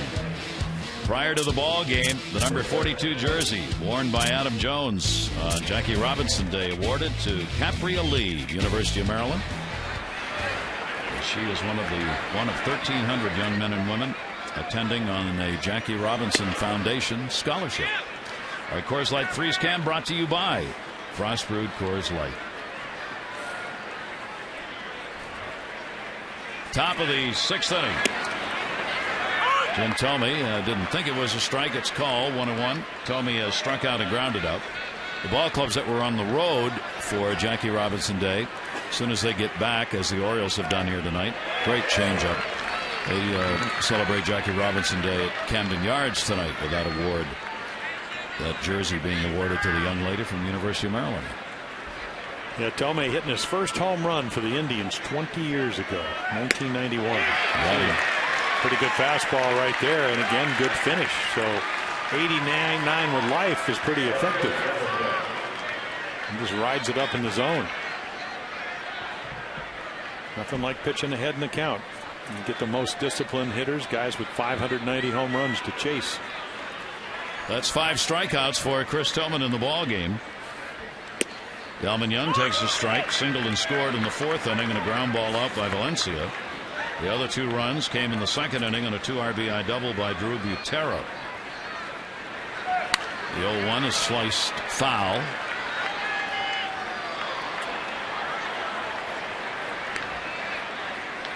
This Minnesota ball club had not won a game against a right-handed starter in the first 8 games against righties. They ended that yesterday. Tomahawk chop. Tillman slips. Gets him anyway. Ooh, I hope he's all right. Pretty agile right there. Because he's going to get to it and he's going to pick it off up with his right foot, but I think he starts to slip. Right, see how that right foot goes out? You just pick it up in one motion, will throw it, and of course Delman Young swings the ball over his head. Right there, the foot goes out. Nice coordination. Could do that Cirque du Soleil and make another living. That can hurt the hamstring of the groin, though. But he's all right. That hurt everything. Yes, hurt me. Here's Kadaya, takes it up high for a ball. Kadaya has double singled and scored a run. Yeah, that kind of fall, bilateral body weakness.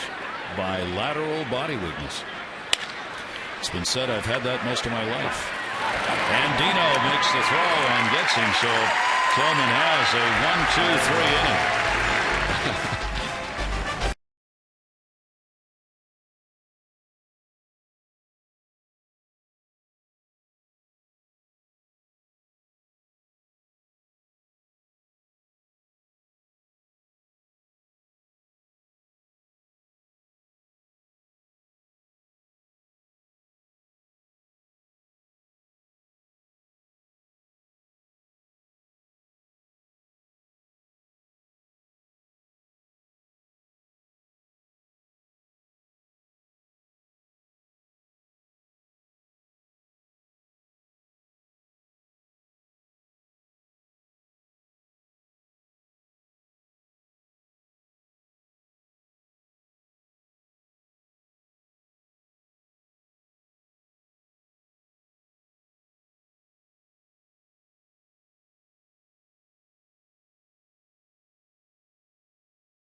Camden Yards right now as former Mayor Governor William Donald Schaefer has passed away at the age of 89. He was a four-term Baltimore mayor, largely responsible for the Inner Harbor project and the building of this ballpark.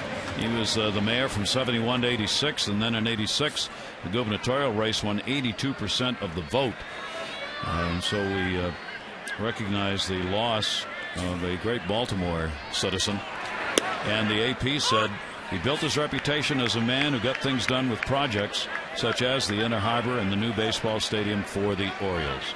And the Schaefer Circle is one of the areas outside where those flags are. So Donald Schaefer passing away today. Yeah, a wonderful man. I mean, loved the city, loved the state, loved the people. And he was out there for years and became a controller. He was smart enough to realize with Washington about 50 miles away, you could get some dollars to do the Inner Harbor project. And boy, of all the projects over the last couple of decades, there aren't any two that are much more important to Baltimore than the Inner Harbor and this ballpark, are there? Right, and then of course James Rouse was who built those, and one of the good guys with great foresight. Of course, you can go pretty much anywhere around the country and see a James Rouse project. Columbia, the city between Baltimore and Washington, hundreds of thousands of people. He had the foresight to do that. Cross Keys up the road. Seems like it was built yesterday. It was built back in the 60s. And he walked in. Lariano, an emotional pitcher, and you can see it. His catcher, Gutierrez, trying to keep him settled, and Lariano on the ball 3 pitch turned completely around with his back to the plate in disgust at himself. You can see first 3 starts, 5 runs, 5 hits, 5 innings tonight. No runs, a couple of hits, but he's walked his 5th batter. Yeah, he got out of his windup, just dropped his elbow, and the ball sails up and away. So you're not hitting him with only a couple of hits going into the bottom of the 6th. Let him help you. Leadoff man's on for the Orioles. Second time in the ball game. Roberts with that leadoff single in the 1st inning.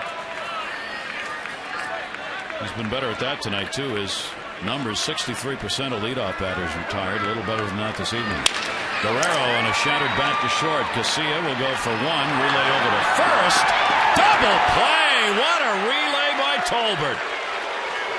He had to avoid the slide and got upended by Lee and still got it there. Yeah, Derek Lee does everything he can to make sure that Guerrero, or at least keep this from happening right here. I mean, Casilla's going to make a nice play because he comes and gets the ball, and then Tolbert. Again, you cannot. There's what we talked about. Matt Tolbert going down. You cannot play for Ron Gardenhire and the Twins if you can't defend. That's part of pitching and defense, and hit the ball back up the middle. Get on from Maurer and Morneau and Kadire. Big play. Slow roller. Reynolds. Casilla barehands it. Oh, my. What a defensive inning for the Minnesota Twins as the Orioles, despite a leadoff walk, send only 3 up. Twins lead it 3-0.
Again tomorrow, Moro's action. Game 2 of the 4 against the Twins. Jake Arrieta will take the mound against Carl Pavano. Our coverage on MASN HD begins at 6:30 with O's Extra, presented by Verizon 4G LTE, followed by game coverage at 7.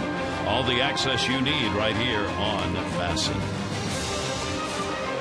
Well, despite equaling a career high in walks, 5, Lariano season high in 5 walks. He's been able to survive it with some great D behind him.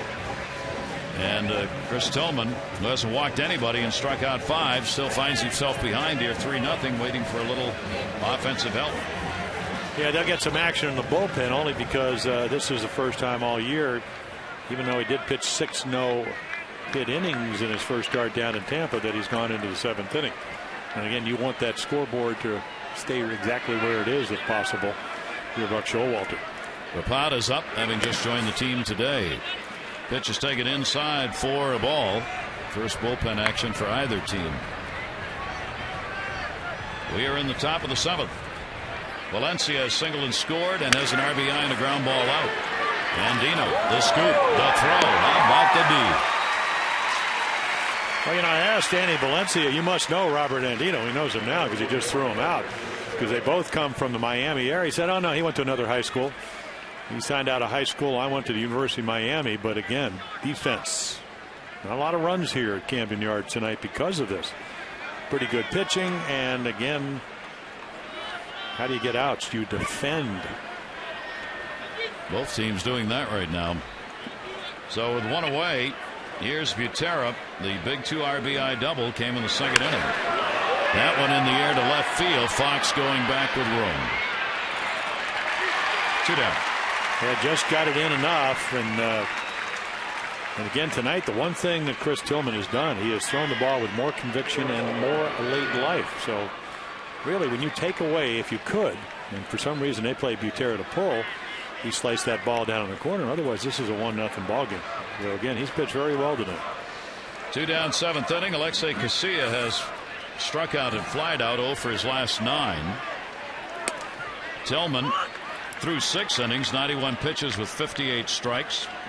And it's the only time that he's gone without a walk in a start since August of 09 against the Indians. Can Andino do it again? Nope. Look out. That one about 50 rows back. Well, he plays it perfectly, Gary, because he knows it's going to be a slow stop. He's going to come because he's going to backhand it. Not enough time with the speed of Casilla to circle it and then just airmails it. Strong throw, but even Derek Lee at 6'6" can't come down. And watch him stagger his step right there off his back leg. It just kind of gets the shoulder up and over the pads into the. And Buck Showalter will not wait long to get the lefty in, to get the lefty out. Span coming to the plate. So a tough night for Tillman in the sense that he could not get any offensive support. He'll come out in 6 2/3 innings of work. Rapata will come on. First appearance for the O's.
6 2/3 innings.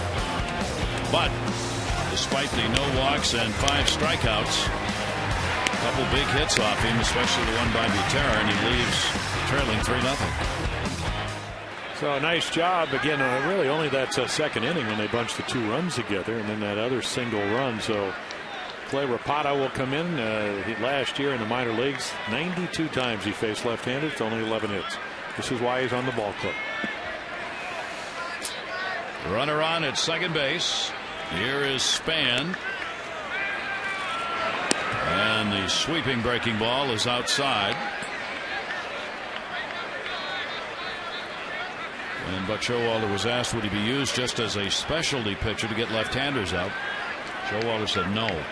He gets both right and lefties out and will not hesitate to leave him in a ball game depending on the matchup. Span has gone 6 for 21 so far against left-handers. Big jump off second base. Casilla. The powder turns around to get him back. Now, you really don't need to worry about him because it's 2 outs. He's going on contact. Unless the ball is really, even though you play Denard Span pretty shallow, really hard to throw him out. He's taking, and it's a strike 1-1. Orioles will keep the bullpen active. Jim Johnson is up.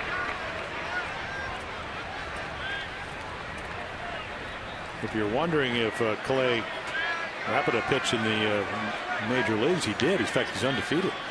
3-0 with Detroit a couple of years ago. Which came back up with Chicago back in 2007 in the National. Gets that pitch on the outside corner, and a 1-ball, 2-strike count. So trying to close out the inning. Yeah, and of course he's not overpowering. But he made a perfect pitch there. In fact, both strikes right on the edges of the plate. Took the deceiving arm angle.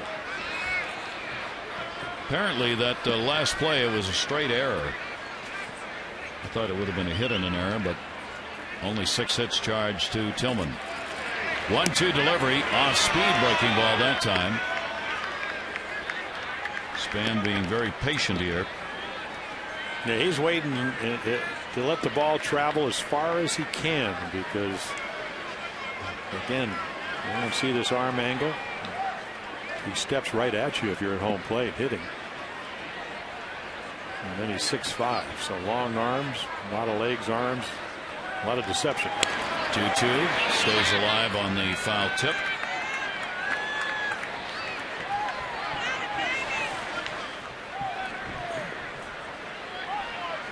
Of course, the difficulty when you come up here versus AAA, and not to take anything away because he had a marvelous year, is that most left-handers you face, the reason they're playing in the big leagues because they hit left-handers better than the guys that are in the minors.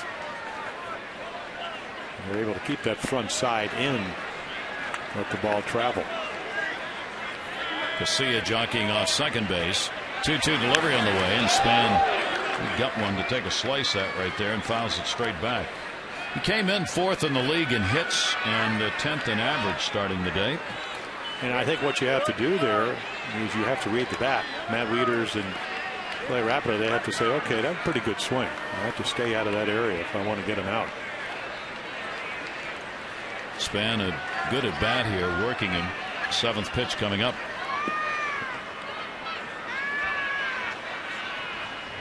And Dino trying to keep the runner close. Here's the 2-2 delivery, and again it'll be fouled away. So Span has had a pretty good look at the left-hander. 7 strikeouts on the year, 3 walks for him.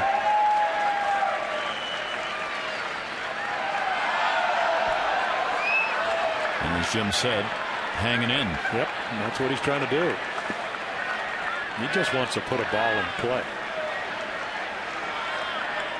2-ball, 2-strike delivery again. Taken and got him. Ooh, late call. Wow. Well, the strikeout will end it. 7th inning stretch time here at Camden Yards, and the Twins have a 3-0 lead.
3-0 ball game, and for the Orioles, the offense still trying to find a way. Only 2 hits so far, and tonight, not about the pitching. Tillman did what he could do to hold him in. It pretty much wasn't about the pitching yesterday. Again, some opportunities to score in Cleveland. 7-game losing streak, 17 runs, those zeros. You don't like to see those unless you're a Twin fan. And, I guess the good news is Liriano, as good as he is, probably not going to go 9 innings.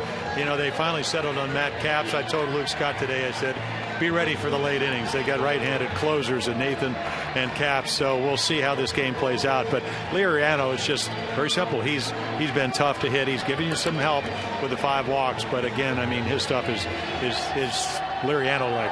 Interesting how the bullpen is trying to be settled out now, as Nathan went to his manager and said, I'm pitching so poorly, I'm hurting the team. I can't be the closer anymore. Gardenhire agreed, took him out. Cap has taken over. Former Oriole Joe Hoy has come up to be one of the setup men. He joined the ball club today, so we'll see how that shakes down here in this series when the bullpen is needed. So far, it hasn't been. Adam Jones will lead it off. And now they will take the bunt away from Adam. Danny Valencia playing in because he does bunt. And he rips it to left field. That is way back. And goodbye, home run. And the Orioles are on the board.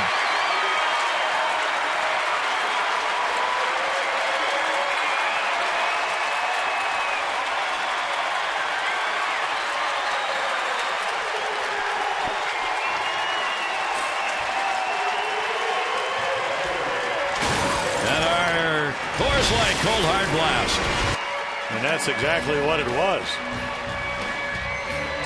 There's your target. Looked like a changeup that stays up. Adam all over this. Speeds up the bat. 19 home runs last year. It's just a matter of it's going to stay fair, and it does.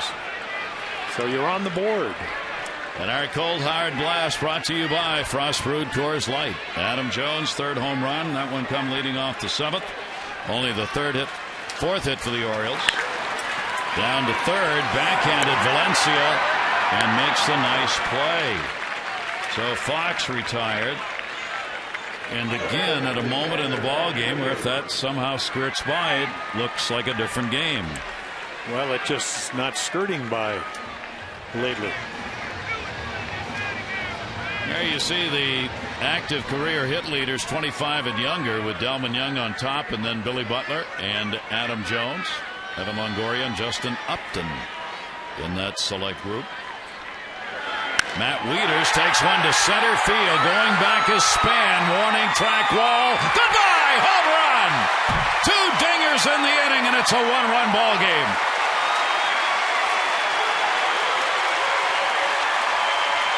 Well, they got their bullpen up, and Matt Wieters almost hits one out towards the Twins bullpen, ends in the Oriole bullpen on a high slider. So hanging changeup, home run number 1. This guy doesn't throw a lot of home runs. Here's a hanging slider, 84, and he's all over it. So that's the first home run right-handed this year for Matt Wieters, number 2 on the year. Liriano had given up 2 home runs in the first 3 games. He's given up 2 home runs in the 7th inning to the first 3 batters.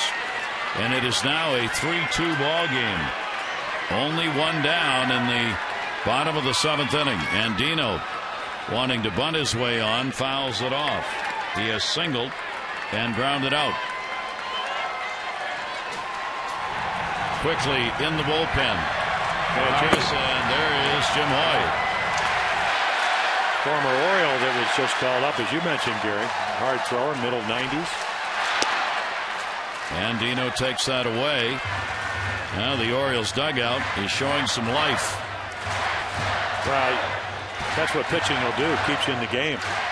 It allows you to be in the game for all 9 innings. We haven't seen that as much lately as they would like. Taking first strike. 1 ball, 2 strike count on Robert Andino. Orioles with the 2 home runs, 15 on the year for the O's now. 1-2 delivery will be taken inside, and Andino trying to work his way on. 2 balls, 2 strikes. Now Wieters had a 1 for 6 against lefties before today's ball game. and gets the long ball for his first hit of this game off Laureano. 2-2 delivery. Andino takes it. Andino has shown some real patience, and he's not necessarily a patient hitter. No, I think, I was talking to Jim Presley when we got back from the road trip yesterday, and he said, I've known him because I came up in the Marlin organization, hitting instructor, as did Robert. He said he's learning how to do what he needs to do. And what I mean by that is when you're a young player, and he had a nice year at Norfolk when he got to play, but when you're a role player, it's about your pregame preparation, about are you watching film, are you sitting on the bench paying attention. So a lot of young players, they have difficulty doing that, and Jim Presley said he's impressed. And Buck Showalter, the way he wears his hat now, Robert's not, from the school of cool anymore. He's playing the game the way you're supposed to play it, and that's what Buck Showalter demands. 3 ball, 2 strike out on him. Yeah, you want to be in the classroom? You better say what the teacher tells you. It's Listen simple up. as that. Oh, yeah. 3-2 delivery. Andino chases. It's going to be a very tough play. Second base, Tolbert not going to get him. And Andino's on with an infield single. The potential tying runner's on. And again, that's only a leg hit, but it goes back to what we were talking about and what Roberts worked on. Can I cut my swing down? Can I use the whole field? And by doing that, Tolbert makes a nice effort. I mean, again, he's a defender. That's why he's out there. And all of a sudden, you have the go-ahead run coming to home plate. And Laureano is out of the ball game as Ron Gardenhire comes out to get him. He had cruised along, going 16 batters without a hit in the middle part of the game. But here in the 7th inning, the Orioles with a couple of homers off him, he's out.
Watch now to see if he's going to be the pitcher of record. Majerus comes on to do the pitching. Yeah, and he's up. It's really up to him. Hasn't allowed a run in his 7 appearances. Been with the Twins the last couple of years. Comes out of Venezuela. Again, 47 games last year. Year before 71. And of course, they turned by bringing him in. They turned Brian Roberts around to maybe least amount of power from this side of the plate. Doesn't see lefties as much as righties. Runner on at first base. Andino. Roberts has had a single, a walk, and he is flied out. Ryan takes the pitch away. And the count immediately goes to 2-0. Okay, now here we go into those hitters' counts by being very selective. That dual 2-seamer didn't chase it. And Majerus he's got to throw him a strike. He doesn't, and it goes to 3-0.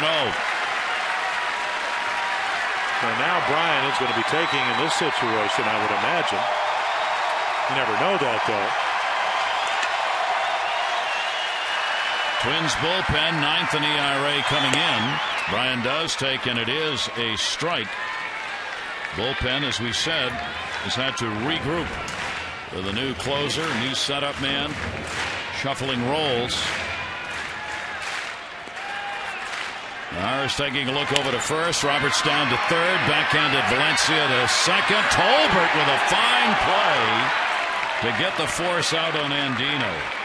Yeah, I really had no idea. I didn't think Danny Valencia, because of the depth of that ball, and you have some speed with Andino, that he's going to go to second and get the lead runner. Bounces the throw, and then Tolbert somehow, I mean, this got to go back. Boy, that's a lot of time. Andino. And does he keep his foot on the bag? Yes, he does. Boy, if they played some D, huh? Yep. So now 2 down. Roberts is at first base, and Nick Markakis coming up. Well, let's see. What was it for Chu? Full head, empty bat. Lower hands, quick bat. Maybe that'll be the motto for Nick tonight. A little difference, change in his batting style, as you mentioned, Gary. Oh, it hit him right in the middle of the bag.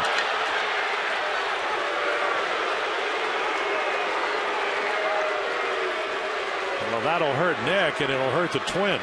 I mean, he just doesn't get close. Right underneath the 21. And of course, when that happens, Ron Gardenhire, skipper of the Twins, right out to make a pitching change with the right-hander behind him in the bullpen.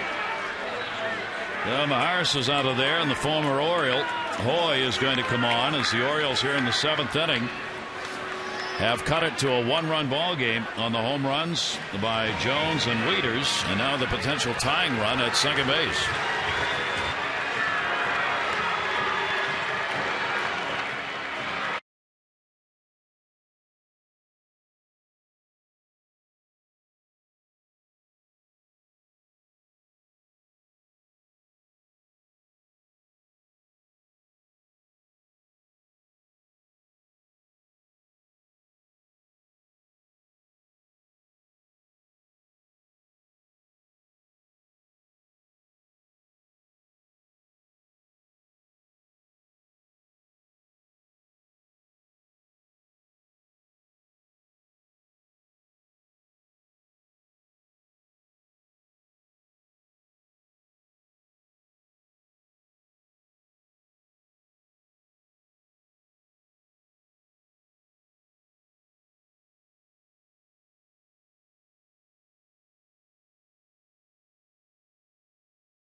Game underway here, and we remind you that you can be part of the historic number 42 day. The game-worn Oriole jerseys from Friday night's Jackie Robinson Day available, autographed by the player who wore it.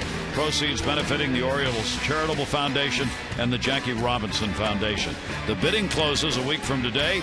To own a piece of Orioles history, go to Orioles.com now and make your bid. With the Orioles in 2007, Jim Hoyt. Yep, a hard thrower. You know, Tommy John early on, then missed one entire year with shoulder problems. Came up here, just, you know, great arm, real good fastball. Command would vary from in and out.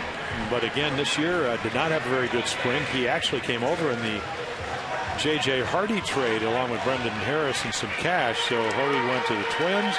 And now he's here back at Camden Yards in a different uniform. He went 1-1 with an ERA of 6.5 in the spring. Then went to AAA. He was 1-0 with a 2.70 ERA with the Rochester team. And he's going to be in the mid-90s. And here's Derek Lee. 2 down, 2 on. Orioles trail by 1 in the bottom of the 7th inning. And Derek Lee will take the pitch for a strike. Well, that looked like a splitter. Yeah, a splitter changeup. And, of course, he always had that pitch. And Butera's going out and wondering about it. Well, maybe he was called fastball, but whatever it was, it dropped right into the strike zone. Runner at second over here. the side, yeah, trying to get that straightened out. Anderson, their pitching coach. Well, Brian Roberts is confused at second. He called fastball and he threw a splitter. It's not good either. How do you steal the signs when your pitcher doesn't even know what the signs are? It just came up today. 0-1 count. Runners off first and second base. Foul back and an 0-2 count on Lee, who has walked twice and grounded out. Okay, so what do you do when you throw a 97-mile-per-hour fastball and the hitter's late? Throw it again. Well, you would think so, but you know, a lot of young pitchers, they think, well, I got to trick them, and then they end up speeding the bat with something that gets the bat head out in front. 0-2 the count. Well, he's delivered to him and fouled it back off the glove of Butera. Yeah, he hit that right out of the glove. That's what you try to read as both catcher and pitcher. Great start to this 4-game series. The Orioles battling back here with a couple of runs in the bottom of the 7th inning. And now looking to get it tied or better. 0-2 count.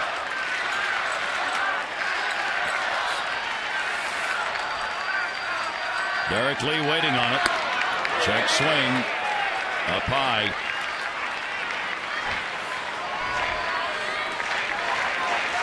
$13,138 the announced attendance. 13,138 applauding.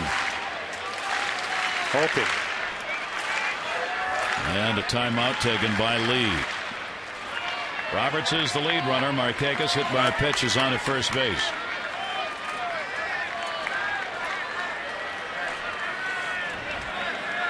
One-two count. Outfield very deep. Shaded to right. Poised pitch on the fist. Span. And he's got it. Well, he comes on. Gets the final out, but the Orioles get right back in it. Home run leading inning off Jones, his third. Followed up a couple batters later by Wieters, his second. And it's a 3-2 ball game.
Highlights tonight. Early lead for the Twins. Drew Butera double down into the corner to score. And the defense of the Twins just outstanding. Matter of fact, pretty good defensive night from everybody. Infield doing a great job. The Orioles get their first run. Adam Jones' third home run. Matt Wieters will come back with his number 2 home run of the year. First right-handed. 3-2 as we go into the 8th inning. And Matt Tolbert will lead it off. Tolbert's had an 0 for 3.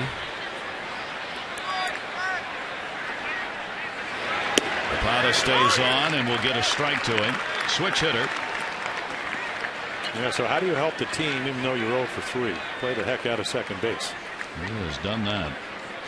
Right-handed, only 1 for 3 on the year. That one will be fouled off. And a 1-ball, 2-strike count.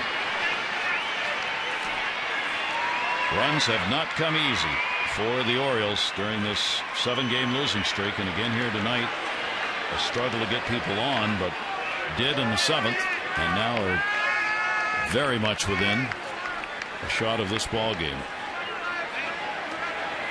1-ball, 2-strike delivery to Tolbert. He'll take the breaking ball down low.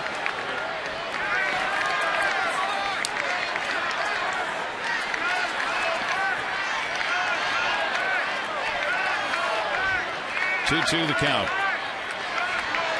Sidearmed him. Tolbert, Knubel, and Jim Thome do up.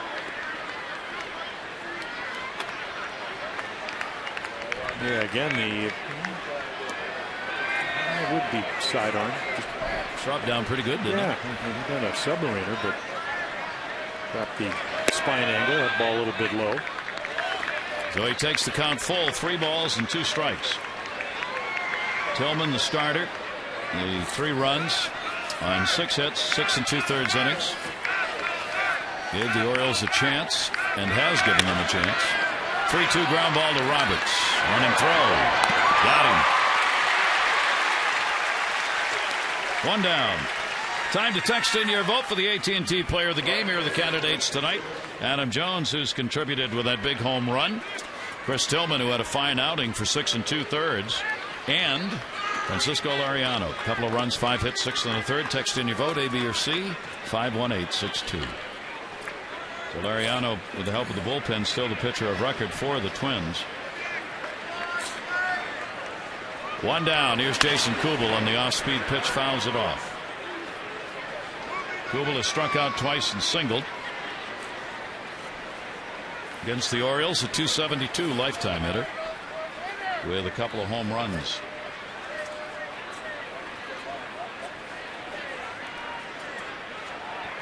A grinded out ball game. Sometimes you turn the corner when you're in a losing streak with a big explosive game. And other times you just have to grind one out. Well, that's what Minnesota's used to. There's Jim Johnson. I mean, they played 9 one-run games already. The Orioles have played 1. Now they're 4-5 in those 1-run games, but they're used to it. And again, as you mentioned, there you see it. It's almost like Jason Kubel goes, well, you know what? I probably should have swung at that.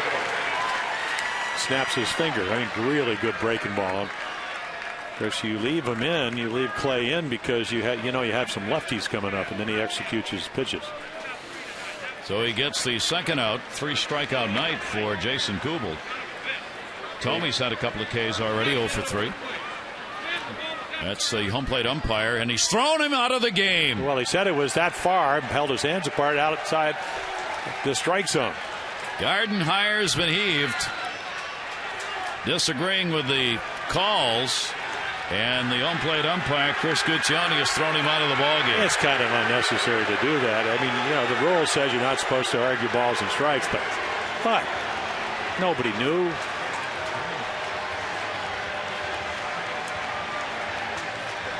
Take a look. Well, our pitch track has it as a strike. I thought it was a pretty good pitch, not because I'm broadcasting Oriole baseball. After yesterday, the last pitch of the game was 6 inches off the outside corner to end it for the Indians. But that was pretty close. So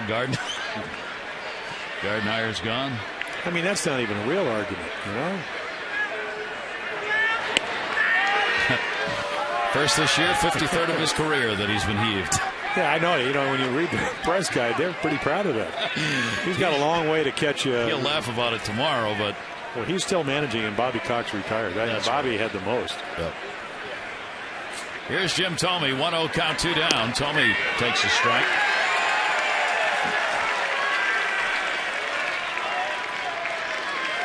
But Showalter was saying at ESPN they take a pool every year, and who's going to be thrown out the most. He was 3rd in the ESPN in-house pool. Well, Ron. No, Showalter was. Oh, what, really? 3rd and getting heaved. I said, you better hurry up. You got some catching up to do. You haven't even got 1 yet. Oh, you mean this year? Oh, yeah, this really? Year. Yeah. Guess who was number 1? Think Chicago. Oh, Ozzie? Ozzie. Well, if you get Joe West in your crew, you know it's automatic. And that will just miss. Ozzie's come to the point where he says so much so often that I'm not sure the umpires are going to listen anymore or even care very much. No, but, Burley's going to be pitching, and Joe West is going to be at first. He's going to call a balk. He might not even be at first. He'll be at third and call a balk. They got a lot of history. I got no bullpen. I got no closer. I got no bullpen. Ozzie. 2-2, and that'll be fouled away. Tommy trying to hang. The Junior Orioles Dugout Club, Birdland's best value in family entertainment. Kids 14 and under. 10 games, exclusive club hat, membership card, the lunch bag, and subscription to the magazine, all for $20. And for family and friends, tickets start as low as $6. 888-848-BIRD, Orioles.com. Toby's gone. And he has something to say in no uncertain terms. Bangs his helmet with the handle of his bat. Jerry White, the first base coach, coming in, and so is Steve Little, the third base coach.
By authority of the Orioles may not be reproduced or retransmitted in any form, and the accounts and descriptions of this game may not be disseminated without the express written consent of the Orioles. Well, it gets a little hot in game one. 1-2-3 inning, though, and the Orioles will go at it here in the bottom half of the eighth. Chris Guccione had a tough inning right there. Kubel and Tomey have both struck out 3 times in the game.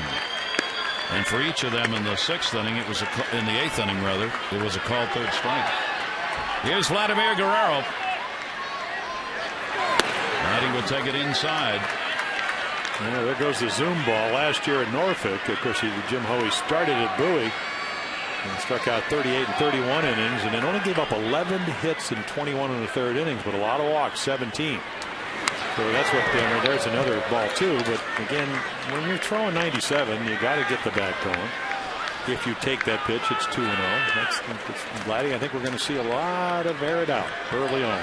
That was right towards the kitchen on that pitch. It was really riding in.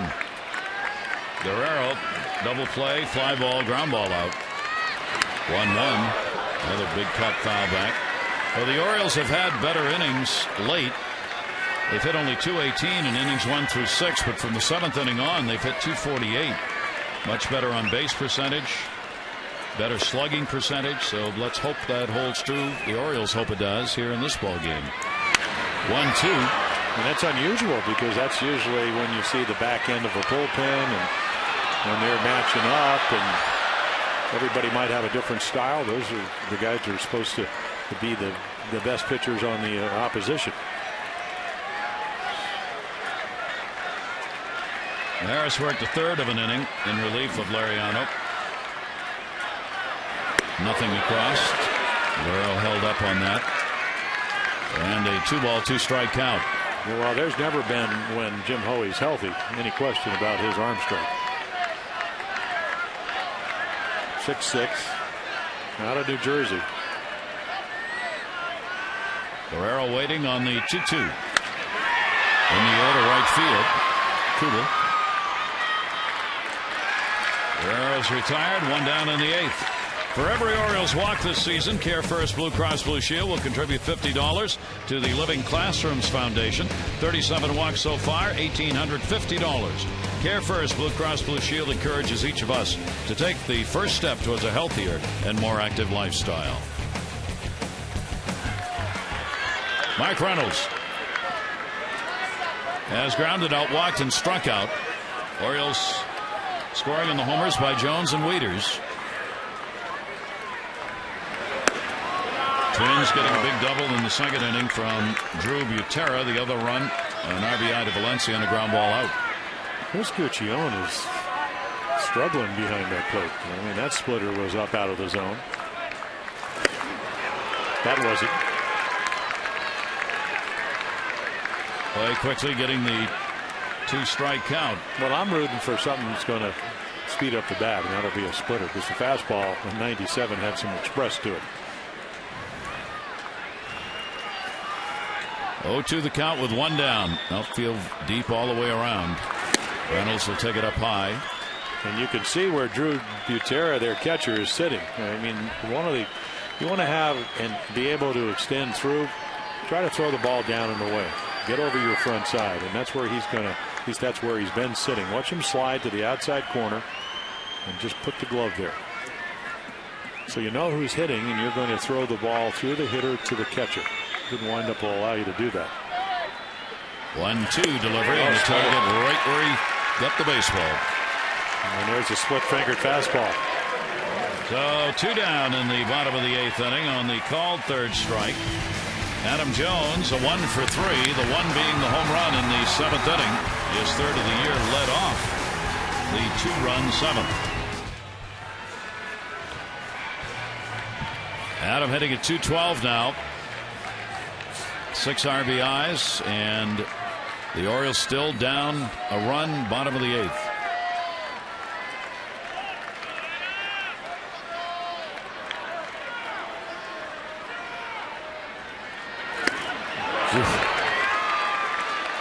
Challenging with a heater. Yep. I mean, that's why what everybody's always liked about Jim Hoey. You know, get a little bit out of his windup. Slider can be erratic, but if he stays on a direct line, I mean, that ball is going to take off. An exploding fastball. Here's the 0-1 delivered to Adam Jones, and there's the off-speed breaking ball in 0-2. Yeah, that's a split-finger fastball that looks like a changeup, and watch it just dart and dance. I mean, again, Butera giving him a great target down in the zone. Even if you bounce it, keep it down, and that's what he did. You saw that move down and in. Now sets up outside. And a chopper, second base. Tolver. And he's got him. So the Orioles are retired in order. We go to the 9th inning of a 1-run ball game. Young, Cadaya, and Valencia coming up for the Twins.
Brought to you by Southwest Airlines. Find our fares online only at southwest.com. And by Blimpie, America's Sub Shop. Gary Thorne, Jim Palmer, and a beautiful night here at Oriole Park at Camden Yards. 3-6-0 the Twins, 2-5-1. Here's Kevin Gregg. The Oriole closer, he comes in. Last appearance was in New York. Lone save on Thursday night. Came in leadoff home run by Posada. Granderson doubled, and then he got out of it. The Orioles would eventually go on to lose in 10. And Delman Young leads it off against him. He has singled and scored 1 for 3 in the ball game for Young, and the same number that he has against Kevin Gregg. 1-1 delivery. Check swing. Did he go? Check it first. No. Mike Winters.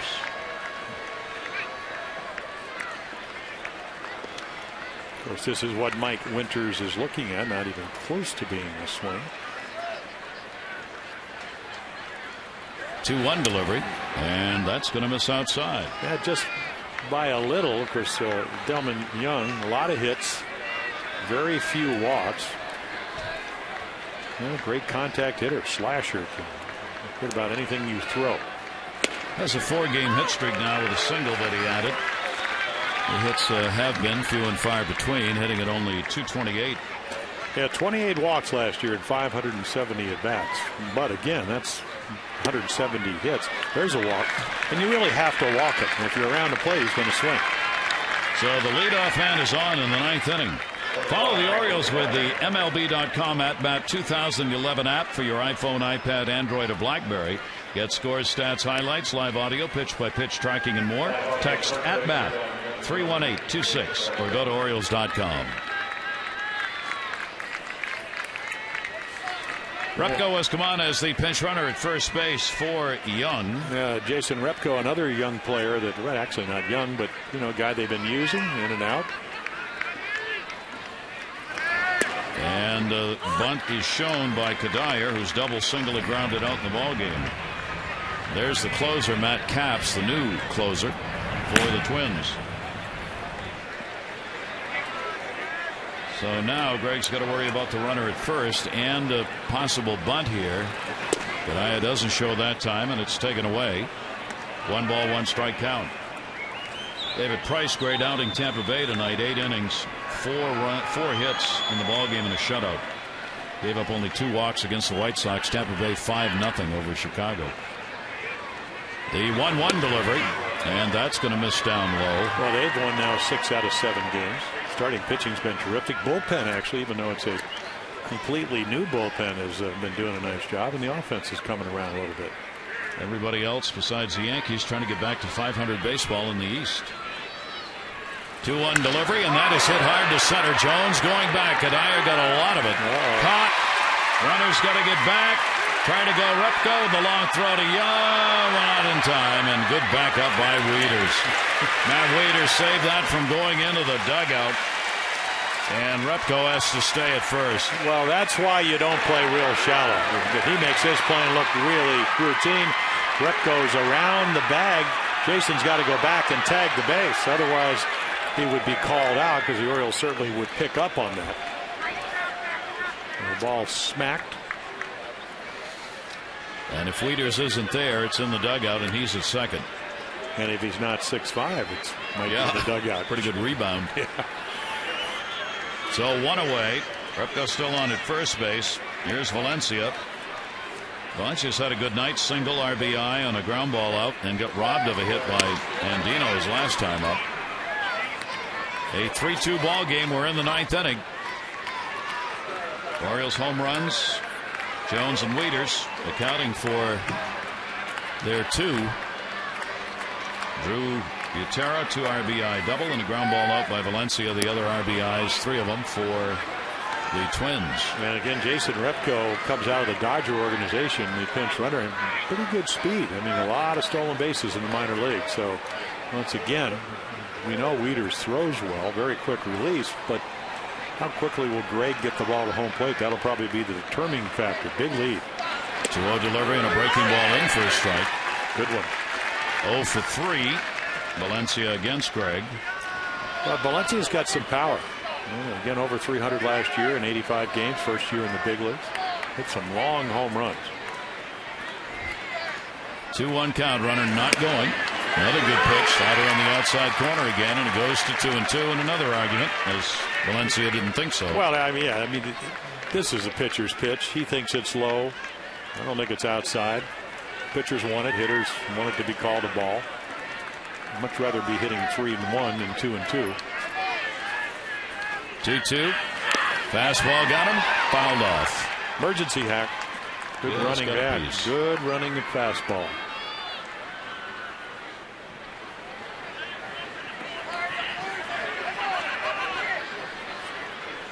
Off Chris Guccione, the home plate umpire. Well, Kevin Gregg, when he came in that save situation and was out to hit the first pitch for a home run and then the double to Granderson, his stuff got a lot better after that. He's going to go full on Valencia. 3 balls, 2 strikes. Repko on at first base. Gregg with the walk to lead off the inning to Delman Young. That's the only walk the Oriole pitchers have surrendered in the ball game. Here's 3-2. Runner goes. Shallow center. Jones coming. Not going to get it. And already down at second base was Repko, and he stays there. Yeah, this is a ball that's a hit off the bat. Adam got a great jump. You know, a lot of times you'll see a drop set. You can see him. He's coming hard right away, and yet the ball's just going to fall in. And Repko does not get a good read. Otherwise, he would have been easily into third base. So with 1 away, the Twins in the top of the 9th threatening, and Drew Butera, who had the big hit in the 2nd inning with a double, is in the same situation. Had runners on at first and second, 1 out. They were running on the pitch, and Butera delivered the double that scored Cadaya and Valencia. Now he's got Repko and Valencia on, and Gregg will work with 1 away. Butera's also popped out and flied out.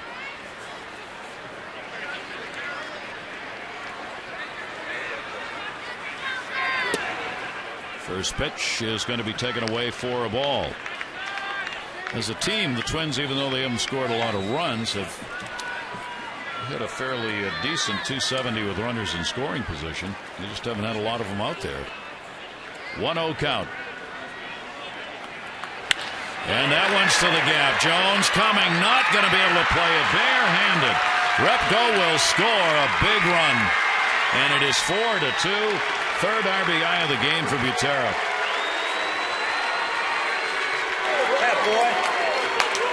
Now Kevin Gregg, Kadire hits the ball hard right here. Again, this is a guy you like to get out. Doesn't hit a whole bunch. Done a great job behind the plate. And here comes your add-on runs that just going to make it easier for their bullpen. And this inning is not over. Still only 1 down. And what a night for Butera. Came in with only 1 RBI. He has 3 in the ball game. Alexi Casilla struck out, flied out, and reached on an error. 2 on, 1 down. 8 hits in the ball game for the Twins. 5 for the Orioles. He'll miss, and the count goes to 2-0.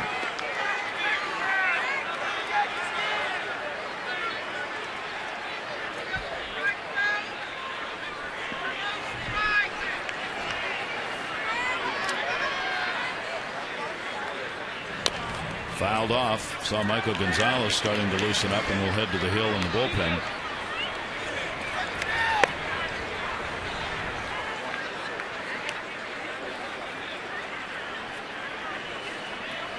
Two-one count on Casilla.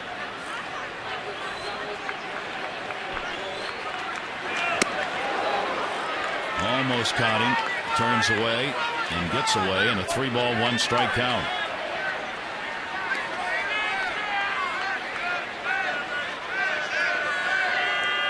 Yeah, up and in, and Alexi Casilla is just hanging out over the plate trying to get something to hit. And he did there and missed it. So the count again, 3-2. Checking to see the runners are, whether they are going to be asked to go here with 1 away. Gardenhire, of course, has been thrown out of the ball game. We assume the bench coach is Scott Alger is running the team.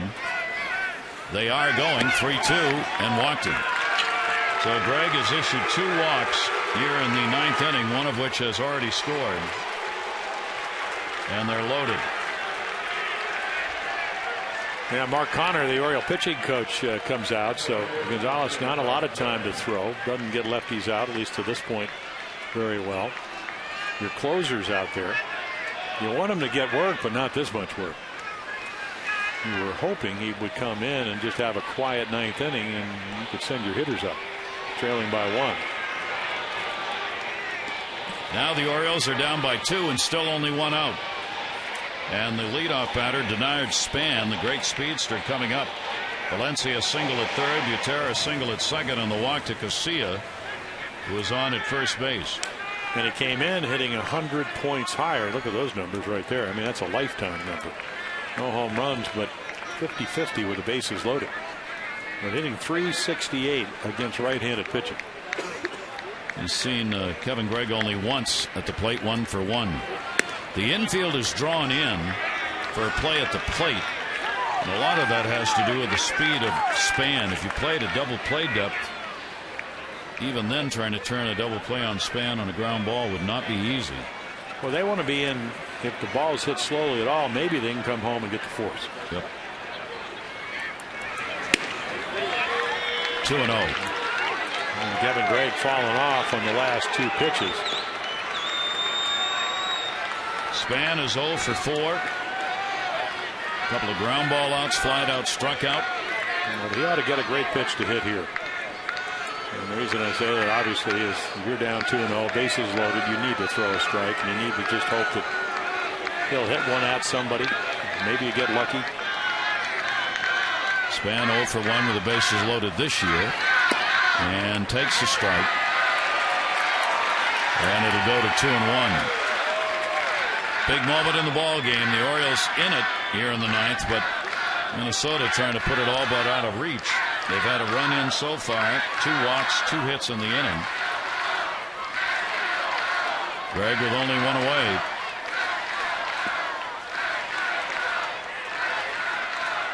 Valencia, Butera, Casilla their leads, and that is a foul ball off the tarp.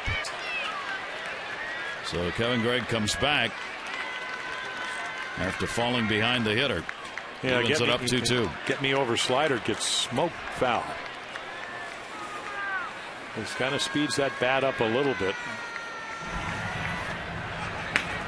Well, there's the lefty Dusty Hughes. 3 left-handers in Ron Gardenhire's bullpen for the Twins.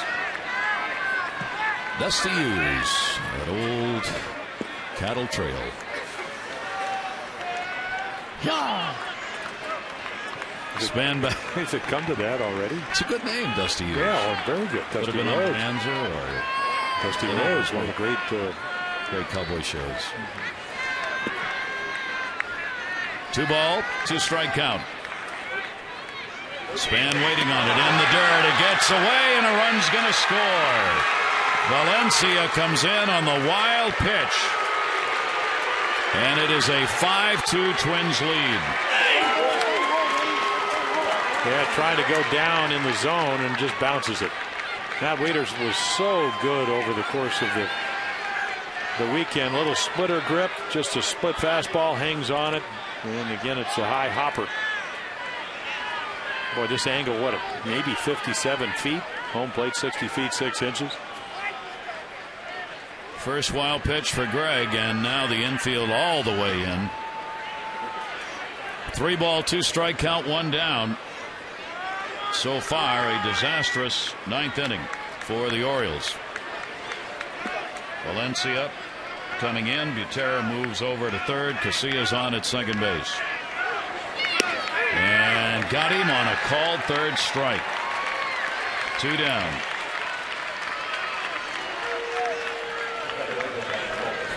Well, he's not going to give in, and let's take a look right here. High slider, ball 1. Almost hits him, ball 2. Good pitch. Back in the count. Slider ripped. Bounces it. Wild pitch. Run scores. And then the backup slider somewhere around the outside corner of the plate. 2 down. Well, that's all it needs to do to me. Get it close. Get it close. Take advantage of it if you're the pitcher. And then the irony of this inning is that the guy that hardly ever walks, terrific hitter in his own right, Delman Young, led it off with a walk. And again, he didn't walk, you walked him. That's the kind of hitter he is. Tolbert's had an 0 for 4. 3 ground balls to second base and a fly ball to left. That pitch will miss down low. And I don't think you want to pitch to Jason Kubel on deck. Hot hitter Kubel. Tolbert has not been. There's Jason Kubel. 33 pitches thrown in the inning by Kevin Gregg. That's up the middle. He gloves it and will make the flip. But damage done here. A couple of runs score on 2 hits with 2 left on. Bottom of the 9th coming up.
And let's see if the Orioles can do it here.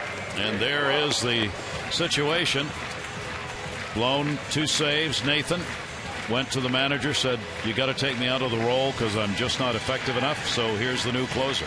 And in fairness to Joe, coming off Tommy John surgery less than a year, and he, throwing the ball all right, maybe pitching a little bit too much. So again, they go to Metcalf. Well, he came over last year in a trade from Washington right before the Nationals traded him right before the All-Star, or actually the trading deadline on the 29th of July, and they were 24-3 in games that he appeared. 16 of those saves, had back-to-back years with Pittsburgh with 27 saves and 26. And the one thing you'll like if you bring a guy like this in, not too many free passes. He makes you put the ball in play. It's what you want with a 3-run lead. So Repko will stay in the ball game after pinch running. He's in left.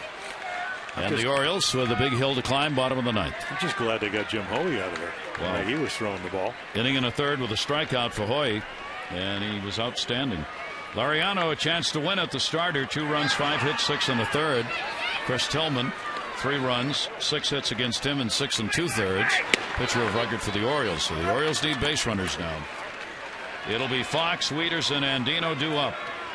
Fox, a walk, has grounded out twice. Valencia made a fine play on him last at bat. Orioles looking for a comeback win that would only be their second. Boy, those runs in the 9th, how big were those? This changes everything. Orioles looking at their 8th loss in a row if they do not come back. 1-1 delivered. Off the fist. Casilla. I'll tell you what, one of the great pitches in baseball is the backup slider. And that's exactly what he threw Jake Fox. It just stayed inside and he jammed himself. Updating you on the AT&T Player of the Game voting so far. You still have time to cast your vote, A, B, or C, to 51862. Results on the O's Extra post-game show. Wieters, the home run in the 7th inning. He has struck out and hit into a double play.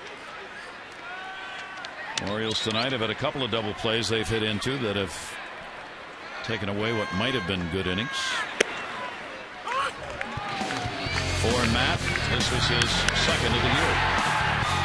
Yeah, Liriano was really on a roll. He hung a changeup to Adam Jones. He hit a home run. It was the Orioles' first run, made it 3-1, and then Matt took a high slider deep into the Oriole bullpen. Foul tips that off-speed pitch and an 0-2 count. The Caps looking to get the save. He recorded his first save of the year against Tampa Bay yesterday. Well, when Joe Nathan went down right before the season started last year, they had John Rauch. And then he struggled as they got into the middle of the season. That's when they went out and got Matt Capps. He was available from the Nationals. What a difference he made on their way to 94 wins. And how important that looks now. But the other side of it is, as Gardenhire said before the game, the plus may be if Nathan gets his arm strength back. Think how strong our bullpen's going to be. If Capps is effective and Nathan is a setup guy, along with Hoy, who's come up who they really like, I mean, they got a chance at having a really good bullpen. Well, they're in there for the long haul. Yeah. You know, you're hoping that Morneau is going to, he's going to get rid of the flu and that he'll get back to where he was, which is one of the better hitters in baseball. And then you get Mallard back. You get one of the best catchers in baseball, if not the marquee catcher. But this is a hang-on period for the Twins. I mean, this is about trying to just stay in the race, keep going, win some games, try and do it without your maybe two best players. For the Orioles, it's just about trying to find a way to get this offense going. The solo home runs have not been enough. So you look at the Twins and you know that, again, six divisions in the last 7 years. So they know how to win. They probably look at the Orioles as a way to get back on track, and the Orioles are probably looking at the Twins saying, hey, 45 runs in 15 games. We can score some runs. We can pitch a little bit better, which they did. But at the end of the day, you still have to have offense. 2 runs on 5 hits so far in this one. 2 ball, 2 strike count. And Wieters fouls it back. Butera had the big night offensively for Minnesota to this point with the 2-run double and an RBI single. Butera, he's got 17 career RBIs, and 7 of those are against the Orioles, including the ones tonight. So a guy who's known more for what he does behind the plate and a good catcher. Well, that's one of my keys to pick your poison. I figure, you pitch around Kubel, pitch around Span, and then pitch to Butera, and then he ends up the guy that gives you the lead. 2-2 delivery, just enough to foul it back off the top of the bat. He holds it at a 2 ball, 2 strike count here in the bottom of the 9th inning.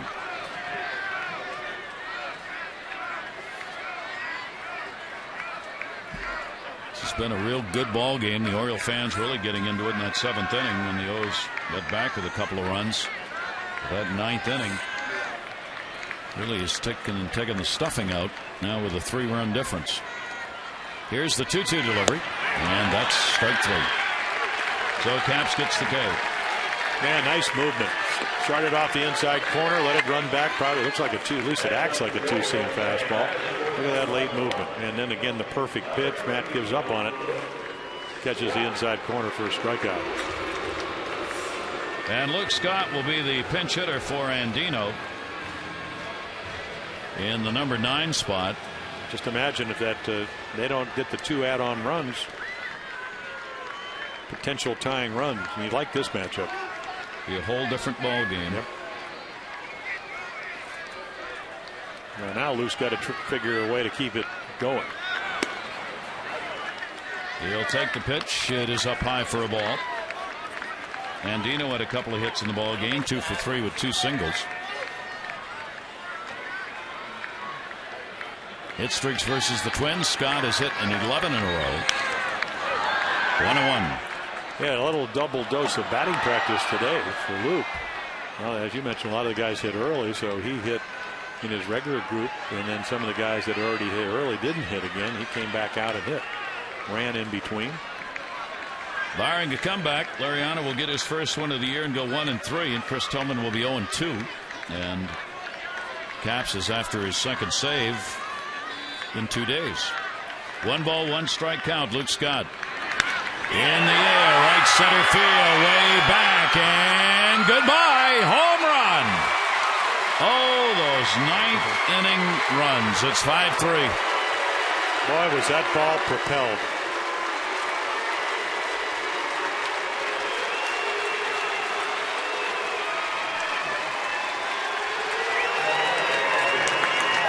That ball was hit.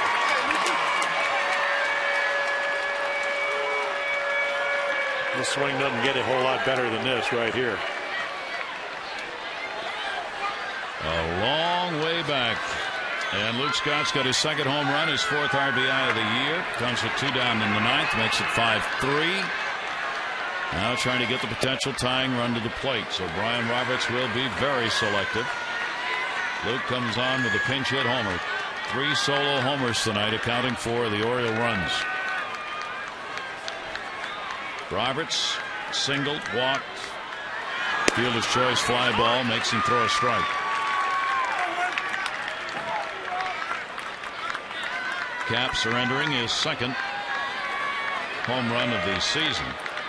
Minnesota's been out homered now 19-5 on the year, as they have the fewest home runs in the majors. 2-1.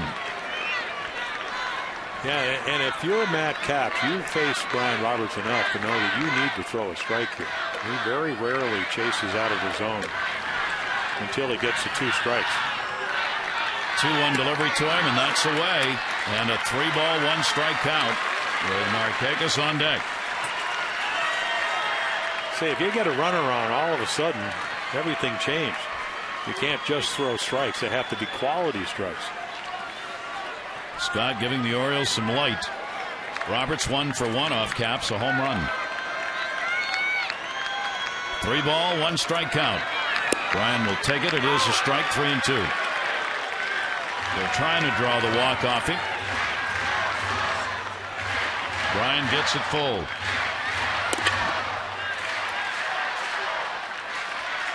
Orioles with their first 3 home run ball game this year. Last one was August 21 of last year. Here's the 3-2 delivery. Roberts lifts it in the air, left field. Ripko is over, and the ball game is over as well. So the Orioles try and come back. They don't get it in the first of 4. The Twins come away with a 5-3 win. Laureano 1-3 the winner. Tillman the loser. 0-2 and Caps the save. Hope you'll join us again. Game 2 tomorrow. Jake Arrieta against Carl Pavano. 6:30 Masson HDO's Extra. Presented by Verizon 4G LTE. Our game coverage at 7. For Jim Palmer and all of our crew, I'm Gary Thorne. Thanks, everybody. This has been a massive presentation. Jim and Rick will review coming up.